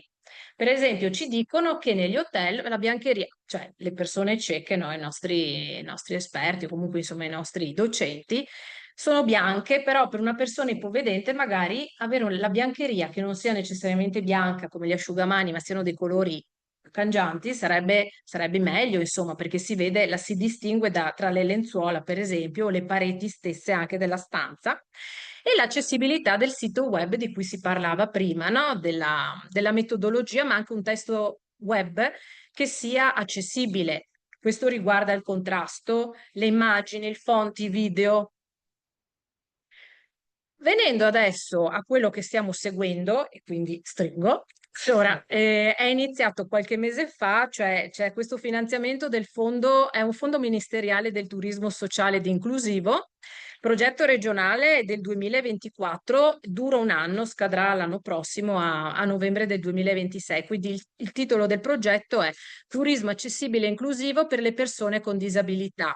Quindi di concerto con il Ministero del Turismo e del Lavoro e delle Politiche Sociali e delle Finanze. Quindi ci sono tutta una serie di azioni attivate dalla Direzione Turismo e Marketing in sinergia con le AULS territoriali. Quindi le risorse vengono di fatto gestite dalla Direzione Servizi Sociali della Regione, però noi come Direzione Turismo ci siamo inseriti con un budget totale per tutto il territorio di 346.000 euro, lavorando con le USL, con le AUSL locali. E che cosa faremo con queste risorse, o meglio, che cosa faranno le AUSL? Allora, la formazione, quindi questa è una data importante su Treviso, vi prego di annotarvela perché saranno organizzati, li abbiamo già cominciati, abbiamo iniziato con Belluno a ottobre, domani c'è l'ultima sessione, a novembre sarà Verona, a febbraio Treviso, provincia di Treviso, quindi formazione, seminari gratuiti in presenza su base provinciale rivolta a operatori turistici,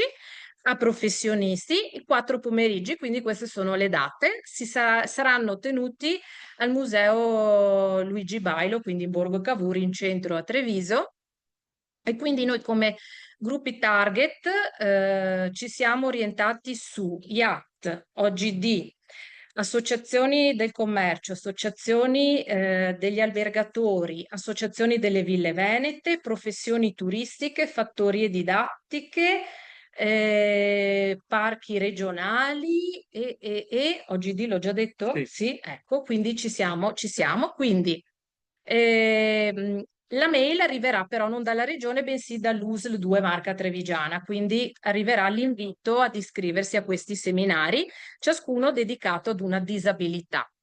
Ok, poi l'ultimo, il 25, sarà online perché i docenti che sono stati individuati, che sono appunto Fabio Lotti e Lorenza Vettore, essendo ciechi, preferiscono fare appunto la lezione da remoto. Poi un'altra iniziativa sarà la città in LIS, quindi capoluogo di provincia, in questo caso Treviso. Verranno realizzati 60 video in LIS con un triplice linguaggio, lingua dei segni, audio e sottotitoli per 20 punti di interesse, quindi questo lo stiamo facendo per tutti i capoluoghi di provincia.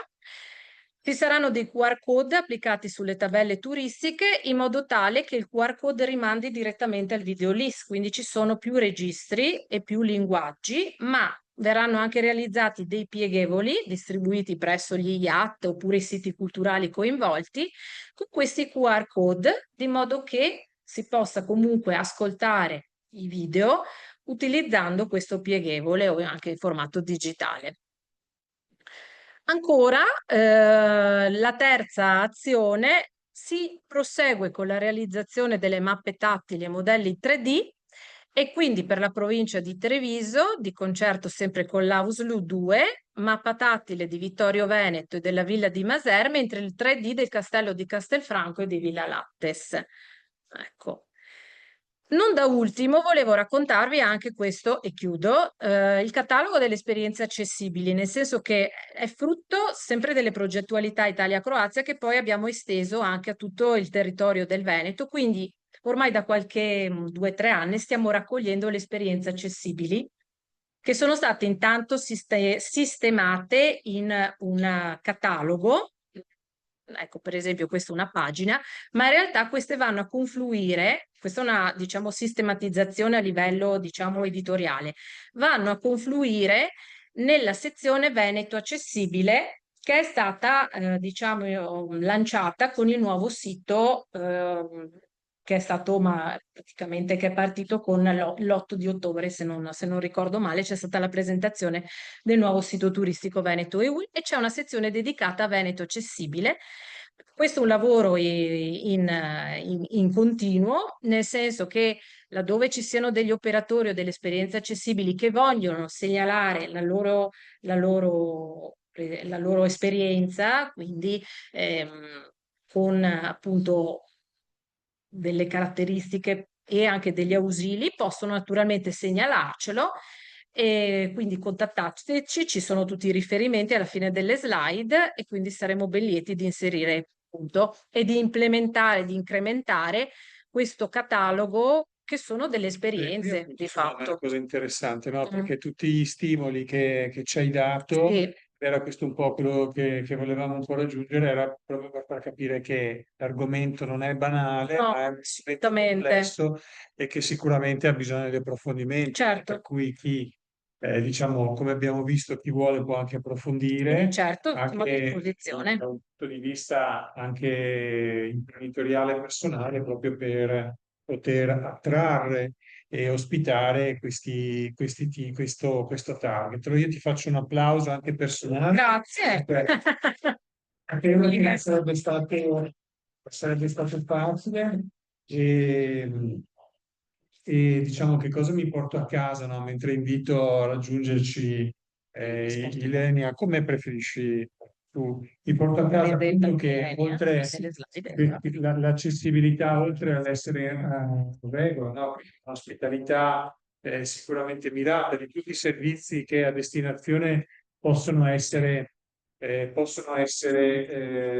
offerti, perché comunque sono tutti soggetti che hanno necessità di maggiori servizi. E vi volevo segnalare che quest'anno fa 40 anni il SERSO, che è un progetto del governo spagnolo sull'Istituto Anziani e Servizi Sociali Spagnoli, che da 40 anni si occupa del tema del turismo senior a tutti i livelli, e quindi offre viaggi bassa stagione, quindi costano anche meno, a un'offerta, quindi per proprio la rete.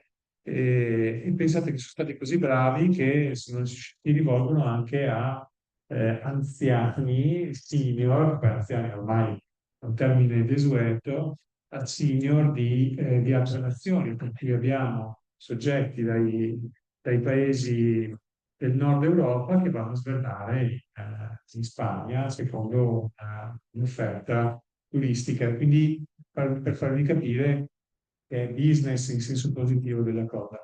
Allora, avevamo accennato prima il tema dell'ufficialiato. Allora, dovete sapere che lei ha formato le persone che entrano e dicono: guardate, se vi telefonano, vi fanno, è Francesco Revi che parla con i vari accenti, ed è vero, perché facevo gli scherzi telefonici da giovane, adesso li faccio a loro. No? Lei invece grazie, sai quanto ci teniamo a questo, sia la regione che a Commercio Treviso, la OGD e anche voi a questo discorso degli infopoint. Allora era anche opportuno proprio farti parlare in quanto se siete là nell'ufficio IAT di destinazione, e quindi a te la parola, grazie. Buonasera, benvenuti a tutti. E niente, andiamo nel vivo già perché poi sennò Francesco non arriva a roncare in tempo. Allora, mi riaggancio in realtà alla stessa legge regionale di cui ha parlato Caterina prima, perché ovviamente è tutto collegato. L'articolo 15 in particolare della legge regionale numero 11 del 2013, che è un po' quella che ha rivoluzionato il mondo del turismo in Veneto, diciamo con la caduta delle province si è proprio, diciamo, rivoluzionato soprattutto dal punto di vista turistico e quindi da lì si è vista la nascita appunto delle DMO, perché fa di moda dire DMO che OGD, però insomma quelle sono. Poi vabbè, successivo aggiornamento nel 2020. Cos'è l'attività di informazione e accoglienza turistica? Notare come non è solo informazione, ma anche accoglienza turistica. Infatti ho trovato molto interessante anche l'intervento di Caterina, perché proprio anche come IAT faremo proprio un'attività legata a fornire informazioni su quali siti sono accessibili o meno. Si esplica mediante la fornitura al turista di informazioni, notizie, attività, servizi che possono interessare, migliorare e qualificare la sua permanenza nel territorio regionale. Può altresì essere svolta a favore di chiunque richieda informazioni da luoghi di residenza, mezzo telefono, email, sistemi di messaggistica, social, eccetera. Quindi sembra banale, però è una definizione che magari non è chiara proprio a tutti.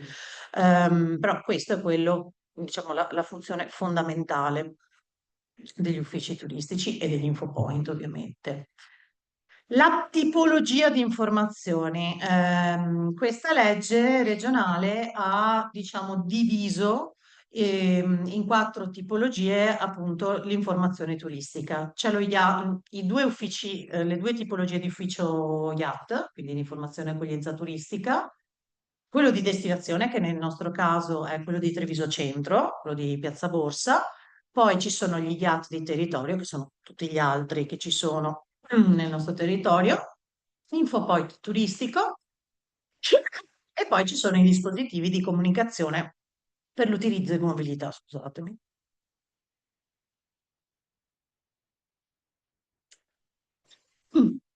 Le app o quei totem che si vedono nelle città.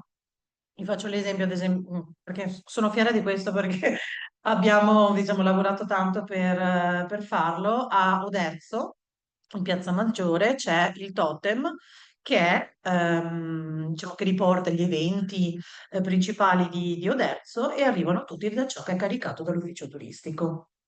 E spero, insomma, che poi poco a poco questo si sviluppi anche nel resto del territorio. Ufficio turistico tramite il DMS e Esatto, tutte queste poi ci cose che arriviamo. avevamo Esatto, già è tutto raccontato, collegato. ma solo per dire che Esatto. Quindi la regione dice anche ci sono degli standard minimi, delle modalità di coordinamento, la concessione eventuale di contributi che dalla regione in realtà poi prima arrivavano dalla regione alle province, ora invece è grazie alla tassa di soggiorno che si riesce a avere appunto dei contributi e dai comuni, i requisiti e le caratteristiche che devono avere i soggetti pubblici e privati che possono gestire le attività di informazione e accoglienza turistica. Quindi chi può gestire? Andiamo, a me piace essere pratica. Ad esempio, vedete la differenza? L'ufficio turistico può essere gestito dall'OGD o DMO, come volete chiamarla, dall'amministrazione comunale della destinazione, dall'Unione dei Comuni del territorio, le IPA. Esempi nel nostro territorio, Asolo, l'ufficio è nel comune di Asolo, però la gestione è dell'IPA di quel territorio. Scusa, Asolo e Terra del Grappa. Asolo Montegrappa. Diciamo che è stato quasi naturale dopo che appunto la provincia non aveva più il mandato del turismo, attendendo che l'OGD si formasse, prendesse piede, che fossero i comuni a prendere la gestione degli uffici. Un po' è rimasto così, tranne che appunto ad Asolo che si è un po' evoluta la situazione. Sempre tutto in concerto comunque con l'OGD.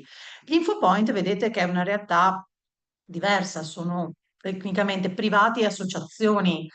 Li ho presi proprio dal disciplinare, quindi ristoranti, cantine, parchi, e vedo la Francesca Bertolini, ad esempio, come Proloco di Fregona, loro hanno l'Infopoint alle Grotte del Caglieron, è proprio un esempio proprio lampante tra quindi Proloco e parco. altri fornitori di servizi turistici come possono essere gli autonoleggi, le agenzie di viaggio o anche non per forza turistici, ma come edicole e negozi in generale. Quindi anche per darvi un'idea di chi può e chi non può. Vi ho preso proprio l'elenco degli infopoint anche per farvi capire, non so se eravate già andati a cercarveli, di quelli che già sono attivi nella nostra OGD, quindi vedete nell'Asolano ce ne sono comunque un bel po', vedete la varietà, c'è il Wine Hotel, Villa di Maser, Rifugio Bassano, c'è una pizzeria, Area del Montello, una biblioteca, Villa Lattes è stata inclusa nell'area del Montello, ma speriamo che poi nell'area del Trevigiano, adesso abbiamo fatto, ce ne saranno sicuramente prossimamente di più. Il Meve, che è anche molto attivo come infopoint, se devo dirlo, e ristoranti. Questo è un po' gli esempi di quelli che sono già attivi. Venendo in questa zona, Cornigliano diciamo che è stata un po' la prima area a partire con la formazione per gli infopoint. Infatti questi ci sono già, adesso non vorrei dire una cavolata, però almeno una decina d'anni.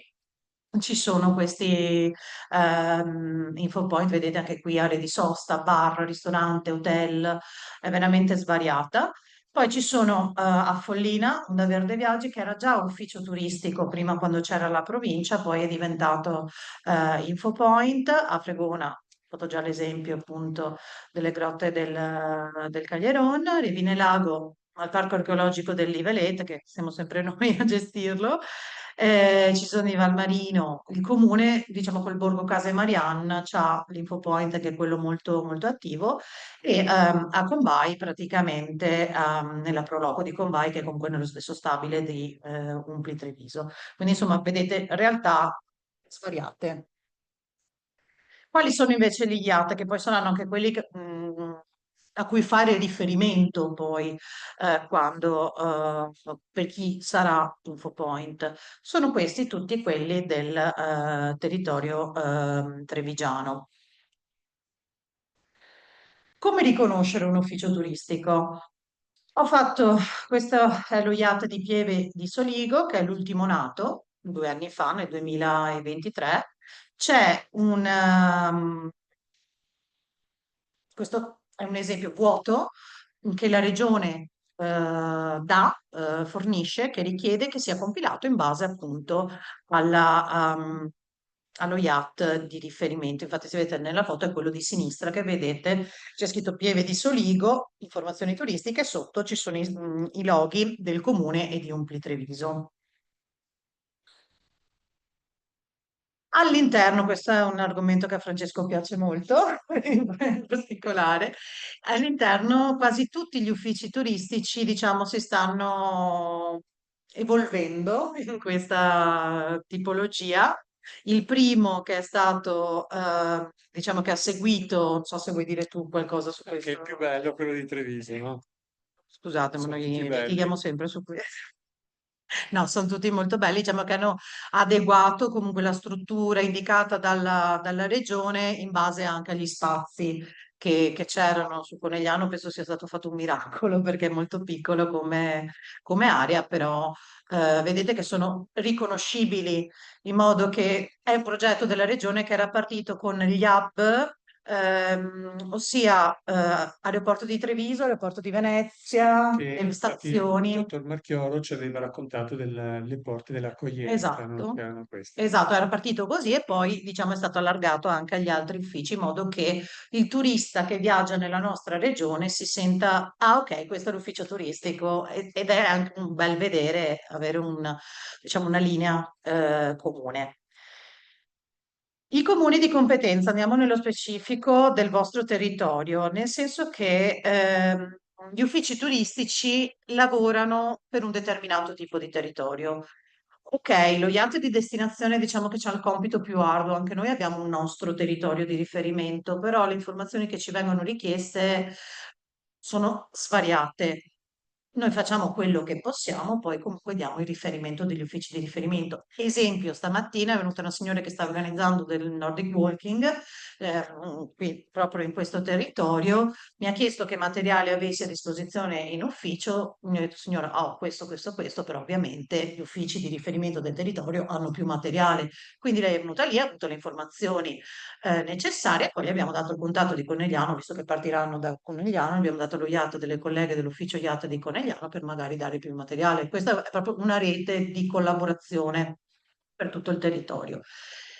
Quindi lo IAT di Vittorio Veneto lavora per i comuni, vedete Cappella Maggiore, Cison, Collumberto, Cortignano, Fregona, Rivine Lago, Sarmede, Tarzo, Vittorio Veneto. Quindi prende tutte le informazioni, opera in DMS per questi comuni e saranno anche un info point, ad esempio, di Revine Lago, avrà come riferimento lo IAT di Vittorio Veneto. Quindi cosa potrà fare, ad esempio, un info point col suo IAT di riferimento? Chiedergli il materiale del territorio, aiutarlo, ed è una cosa veramente importante, a segnalare magari degli eventi che ci sono nel territorio, dei servizi che ci sono nel territorio. E ve lo dico che questo è fondamentale proprio per una rete, perché io stessa e le mie colleghe facciamo molta fatica anche su Treviso a recuperare tante informazioni, tante cose le veniamo a sapere da chi, magari dai local che vengono a dirci, ho visto sul giornale questo, questo, questo, o magari su Facebook, no? E quindi più siamo, meglio è a darci una mano e quindi si fa ancora più squadre. Diciamo che, come si diceva prima, gli infopoint servono proprio ad aiutare, no? L'informazione eh, turistica. Quindi avete visto, Vittorio Veneto sono questi i comuni. Valdobbiadene invece, qua poi diciamo, sono tutte scelte politiche su dove entrare o richieste di certo. Farra di Soligo, Follina, Miane, Segusino, Valdobbiadene e Vidor fa riferimento all'ufficio turistico di Valdobbiadene. Lo IAT di Conegliano, vedete, a tutti questi bei comuni, Codognè, Conegliano ovviamente, Gaiarine, Godega, Mareno, Moriago, Orsagore, Frontolo, San Fior, San Pietro di Feletto, San Vedemiano, Santa Lucia di Piave, Sernaglia, Susegana e Vazzola. Lo IAT Pieve di Soligo, essendo che è l'ultimo nato e gli altri hanno già stati distribuiti nel territorio, mi diceva Gloria, che è la collega che appunto è la responsabile dello IAT Pieve di Soligo, loro come riferimento hanno il loro comune per il momento, nell'attesa che comunque qualche comune faccia richiesta magari di avere di riferimento l'ufficio turistico più vicino. Comunque insomma loro sono lì. Vi è tutto chiaro? Sì, Se avete tanto domande? grazie perché questo è molto... Infatti ho voluto farlo proprio per... Assolutamente, anche perché così una delle cose che fin da subito abbiamo detto è anche, sì, sicuramente a supporto dello IAT, ma anche se ci sono delle informazioni che, diciamo, un infopoint non può avere tutte le informazioni, tipo, di cui si ha bisogno di fare riferimento all'ufficio IAT di territorio e così ognuno per il proprio territorio sa dove fare riferimento. Per cui questa è, E al tempo stesso questo è un aiuto per l'ufficio sì, sì, turistico. molto... Sono stata molto generica, le attività di front office e back office. Di front office ovviamente tutte le attività utili per fornire informazioni, anche le ricezioni delle lamentele comunque, perché si ha sempre a che fare direttamente, diciamo di persona o non, con il turista. Siamo un po' il punto di riferimento che loro hanno per dialogare anche con le istituzioni che magari possono mettere determinati servizi Certo. piuttosto che altri. E la nostra utenza è veramente varia e svariata. Ehm, Tante volte si pensa che l'ufficio turistico sia solo per i turisti. Non è vero, perché ad esempio gli eventi in ufficio vengono richiesti più dai locali che dai turisti. E a me fa incavolare vedere magari tantissime locandine, flyer e quant'altro nei bar e in ufficio non se li portano. E anche questo che magari un infopoint può fare, no? Aiutare a trasmettere le informazioni, perché poi le persone vengono da noi a chiedere le informazioni, no? Back office, qui non sto a dirveli tutti perché comunque il tempo scorre, ma vi ho fatto un po' un elenco, quindi il controllo del materiale, sono anche cose banali, ma che magari uno non ci pensa. Uno pensa che l'informazione, cioè l'ufficio turistico sia solo dare informazioni. No, sicuramente no. redazione delle attività che facciamo, che comunque sono sempre monitorate dal comune, l'aggiornamento costante dei file ad uso del turista, quindi c'è anche un'attività di ricerca delle informazioni, partecipare anche a conferenze stampa di presentazione, essere utili anche in questi momenti Certo.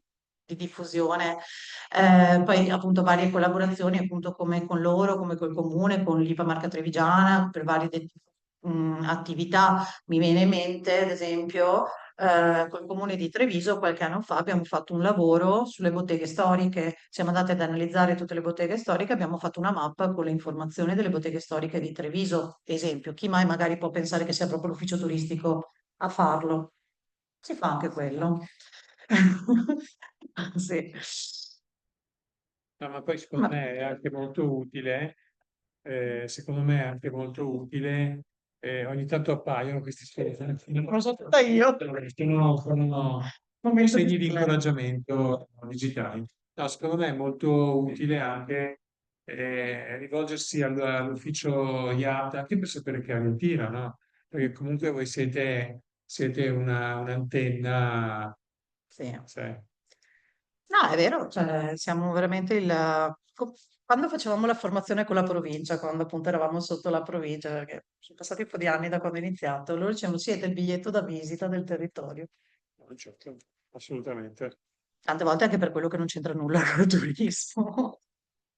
Altre attività, ad esempio, possono essere una redazione di testi per testate giornalistiche e riviste di settore, ad esempio Plein Air, quelle dedicate ai camperisti. Ho fatto io l'articolo, cioè ho redatto le informazioni che poi avere l'articolo.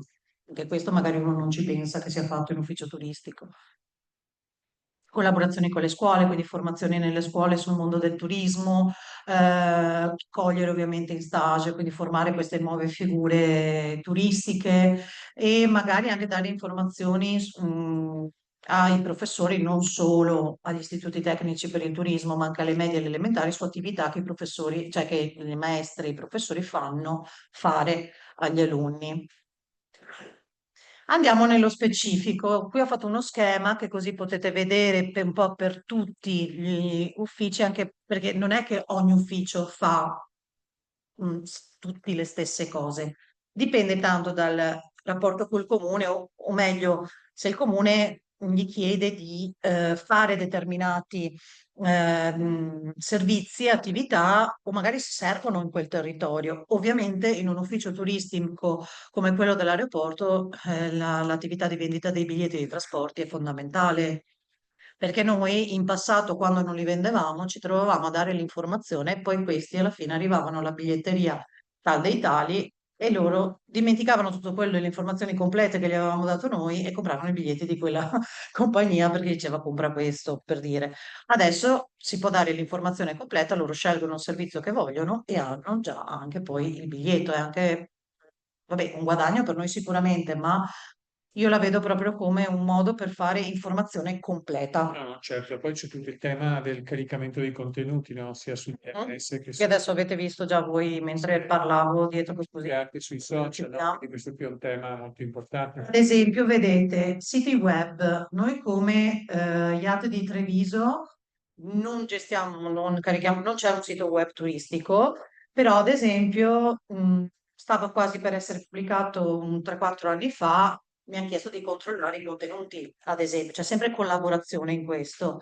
Però ad esempio le colleghe di Castelfranco, grazie a quello che loro caricano in DMS, hanno creato un sito molto semplice, però comunque utile con ciò che caricano i DMS. Le informazioni che loro caricano nei DMS sono stati ripresi dal TOSC. Spero di non dirvi parole nuove. No, c'è detto che Ok? l'interfaccia, la scheda Praticamente quello che noi mettiamo in questo calderone, diciamo in questo programma, poi viene trasformato da questi task che sono dei link che si possono praticamente integrare nei siti web di riferimento in base a quello che serve, la parte più utilizzata, ad esempio quella degli eventi. sì, è proprio quello che ci ha detto la Licia l'ultima volta. Ok, perfetto. Poi c'è chi gestisce i social, chi no. Dicono da casa che Visit va a doppiare nel accesso anche su Instagram. Bene. Ok, Elisabetta, Per immagino. Gloria. Ah, Gloria, ok, perfetto. Perfetto, allora è un aggiornamento. Grazie. Non va avanti. Ok, perfetto. Vedete i rapporti con i mass media. Mm, tesseramenti, quindi a livello locale è stato chiesto, ad esempio, faccio l'esempio di Castelfranco e di Conegliano, che fanno magari tesseramenti per determinate associazioni, così come a Castelfranco per la Proloco e per il CAI, perché magari non hanno magari sedi loro di riferimento o può essere un aiuto comunque al territorio. Come ad esempio vedete lo yacht di Castelfranco, perché comunque non come un Treviso, oltre a gestire l'ufficio turistico, gestiamo anche la torre, quindi di conseguenza è tutto collegato e si può prenotare. Vedete appunto le diverse realtà. L'organizzazione sicuramente di esperienze nel territorio, quindi visite guidate o escursioni naturalistiche, facciamo praticamente tutti, tranne che appunto Valdo Biadre, ma magari sì, loro fanno altro, sicuramente. Vendita di gadget, devo dirlo, sono Francesco mi licenzia, abbiamo anche le maglie della Tiramisù World Cup, l'unico punto dove potete trovarle in loco e non online. No, certo, abbiamo anche tutte, diciamo che cerchiamo di fornire gadget e comunque souvenir del territorio a tutto tondo, alcuni creati da noi, altri invece in conto vendita per altri. Abbiamo appunto anche la guida turistica su Treviso e sul territorio. Una cosa, ad esempio, molto interessante che fa Asolo, come vedete su Aldo, messo su altro, si occupano di aggiornare ed inviare i dati a Borghi d'Italia, perché appunto Asolo è uno dei borghi più belli d'Italia, città slow e bandiere arancioni, quindi anche in questo un diciamo, ruolo eh, importante. DMS, io qui ho fatto l'esempio dei comuni di Treviso, per cui noi al momento poi comunque si svilupperà ancora in base alle ultime, diciamo, gli sviluppi dell'OGD. Certo. Cosa si fa? Perché sembra una cavolata, però vedete, per inserire degli eventi c'è la parte di ricerca delle rassegne degli eventi e le relative informazioni, le foto, che la parte forse più difficile, quella di recuperare le foto, la preparazione del materiale delle foto secondo le regole del sistema, perché bisogna rispettare appunto determinate regole, l'inserimento dei contatti, perché c'è proprio un CRM apposito per una sezione apposita per i contatti, redare un testo breve e un testo esteso dello stesso evento, inserire il tutto, una volta pronto, in DMS e aggiornare magari altri che hanno avuto delle variazioni magari nel frattempo. Lo stesso lo si fa anche per i punti di interesse. Dire punti di interesse è dire tantissime cose. Ci sono le varie tipologie, si va veramente dal sito turistico agli itinerari alle farmacie. Cioè, è veramente, veramente tanto e questo è un lavoro che veramente siamo sempre in un continuo. Dove va a finire quello che noi siamo? Scusa se ti interrompo, qui è un po' il ragionamento che se vi ricordate ci aveva fatto Licia la volta scorsa, no?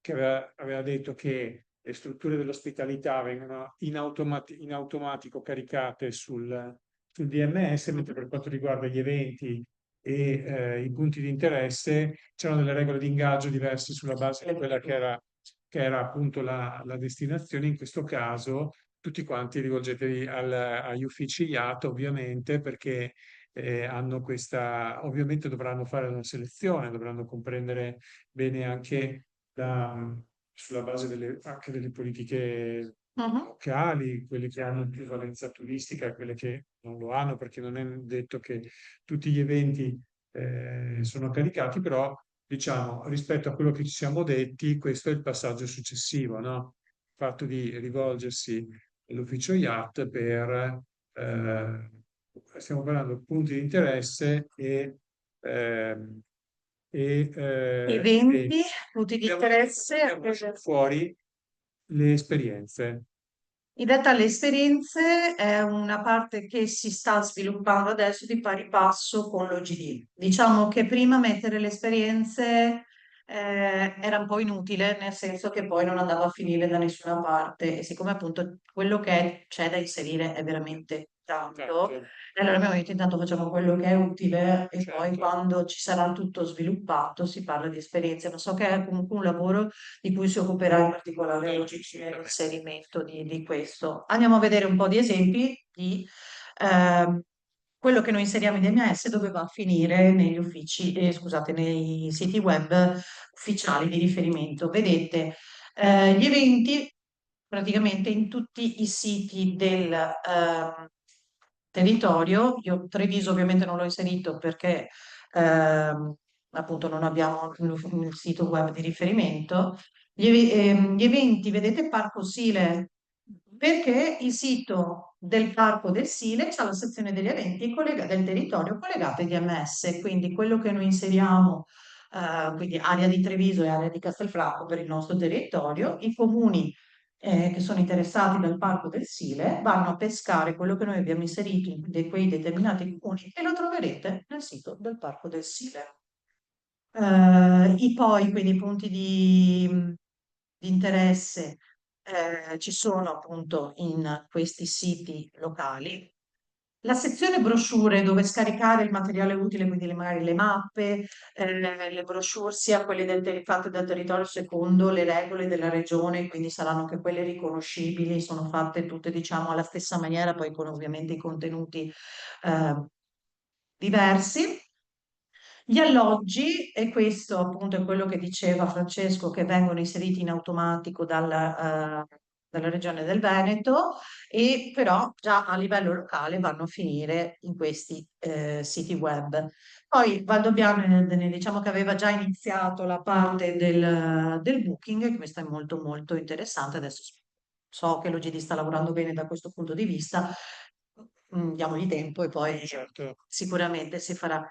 Poi tutto quello che tutti inseriamo, quindi anche noi di Treviso, va a finire ovviamente nel sito della destinazione turistica che è Visit Treviso. In Veneto.eu solo gli eventi che noi selezioniamo come diciamo principali. Una presentazione di un libro sicuramente non va a finire in Veneto.eu, Certo. esempio. In Cultura Veneto va inserito tutto quello che noi inseriamo, anche non ticcato, diciamo selezionato come livello regionale, ma tutto quello che la redazione della regione definisce appunto interessante da inserire nel sito di Cultura Veneto, che appunto parla di cultura del Veneto e ve lo consiglio come sito perché è veramente completo, c'è veramente molto all'interno. Poi Ciclabile Treviso Stiglia, quello del Sile vi ho già detto, Ciclabile Treviso Stiglia, qui c'è proprio da ticcare Ciclabile Treviso Stiglia, fa un po' lo stesso lavoro del Parco del Sile, quindi tutti gli elementi nei comuni attraversati dalla ciclabile, e qui abbiamo contribuito molto quando hanno, diciamo, creato il sito. Loro hanno fatto un sito web praticamente collegato con quasi completamente, cioè completamente, poi ci sono alcune pagine in più, collegato ai DMS. Ed è anche bello vedere che il nostro lavoro poi viene comunque Certo. utilizzato. Se avete domande, volentieri. Guarda che bravissima. Ah, Ma questo volevamo, è utile anche perché il rapporto con l'ufficio informazione è importante e non solo per InfoPoint avete visto no, quanto sia importante. Quindi è stata una giornata lunga, molto stimolante, che è partita con una visita bellissima. Allora, a me sembrava di aver visto, ecco, lo vedo, il presidente Federico Capraro che avevamo insomma già salutato in precedenza. Io ti chiederei se ci puoi raggiungere per solo se in compagnia. Solo se in compagnia. Vedo che ti tratti bene, ecco. Se volete venire di qua, aspetta che lascio il microfono. Prego. Non potrei aggiungere nulla di intelligente a quello che avete già sentito, per cui da parte mia è solo un saluto e un ringraziamento che faccio a tutta la famiglia che andrà a fare il giorno dello Stella Torino, perché in questo spazio che è straordinario c'è anche qualcosa che ci accomuna, cioè il non pensare solo alla nostra azienda, solo alla nostra impresa, ma anche a ciò che sta fuori. Adesso si è caratterizzata negli anni anche in questo, con un museo del caffè che è a disposizione della cittadinanza, della comunità, a disposizione anche degli ospiti che vengono nelle nostre strutture, che vengono a scoprire il territorio e che oggi hanno una partigianità. Ecco, questo è un punto di contatto con la realtà, e così come è una visione della famiglia di questa impresa, è una visione anche nostra come associazione, come anche Treviso, e anche una visione delle nostre prossime imprese. Ecco, credo che sia il modo migliore per dire che dobbiamo fare tutto quello che ci viene detto. E io vi saluto e così passo un messaggio un attimo in anticipo perché negli scorsi giorni eravamo a Mogliano a conclusione di un percorso come questo e quindi concluderemo anche questo percorso sulle colline del Prosecco di qui a qualche settimana. Ecco, quel giorno, che è il giorno della consegna di questo patentino, è il giorno in cui iniziamo, non è il giorno in cui arriviamo e cui finiamo, è il giorno in cui iniziamo e stiamo già discutendo di quale sarà il percorso da continuare insieme, perché poi siamo proprio alle porte di quella che sarà la prossima stagione turistica e siamo qui per questo. Quindi io intanto vi ringrazio della partecipazione, grazie, vi lascio subito la parola e grazie.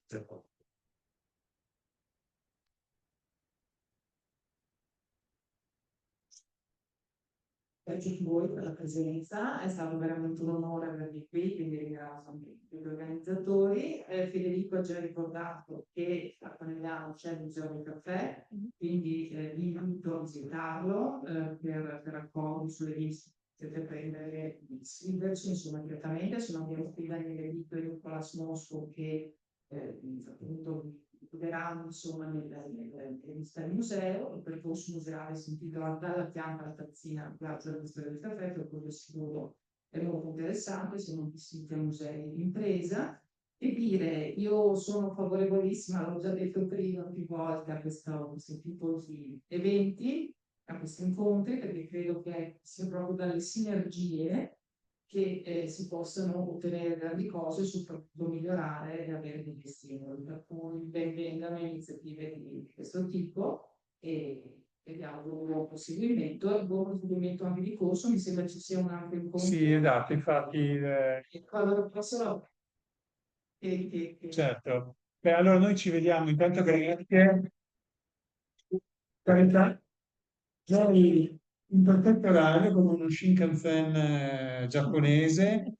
Ci vediamo mercoledì 29 ottobre alle 15:15 presso il Museo della Battaglia di Vittorio Veneto. Parleremo di tante cose, tra cui di intelligenza artificiale. Vedrete che sarà un bellissimo incontro anche quello. Grazie ancora, grazie dell'ospitalità, grazie Federico per gli stimoli e noi a presto. Grazie.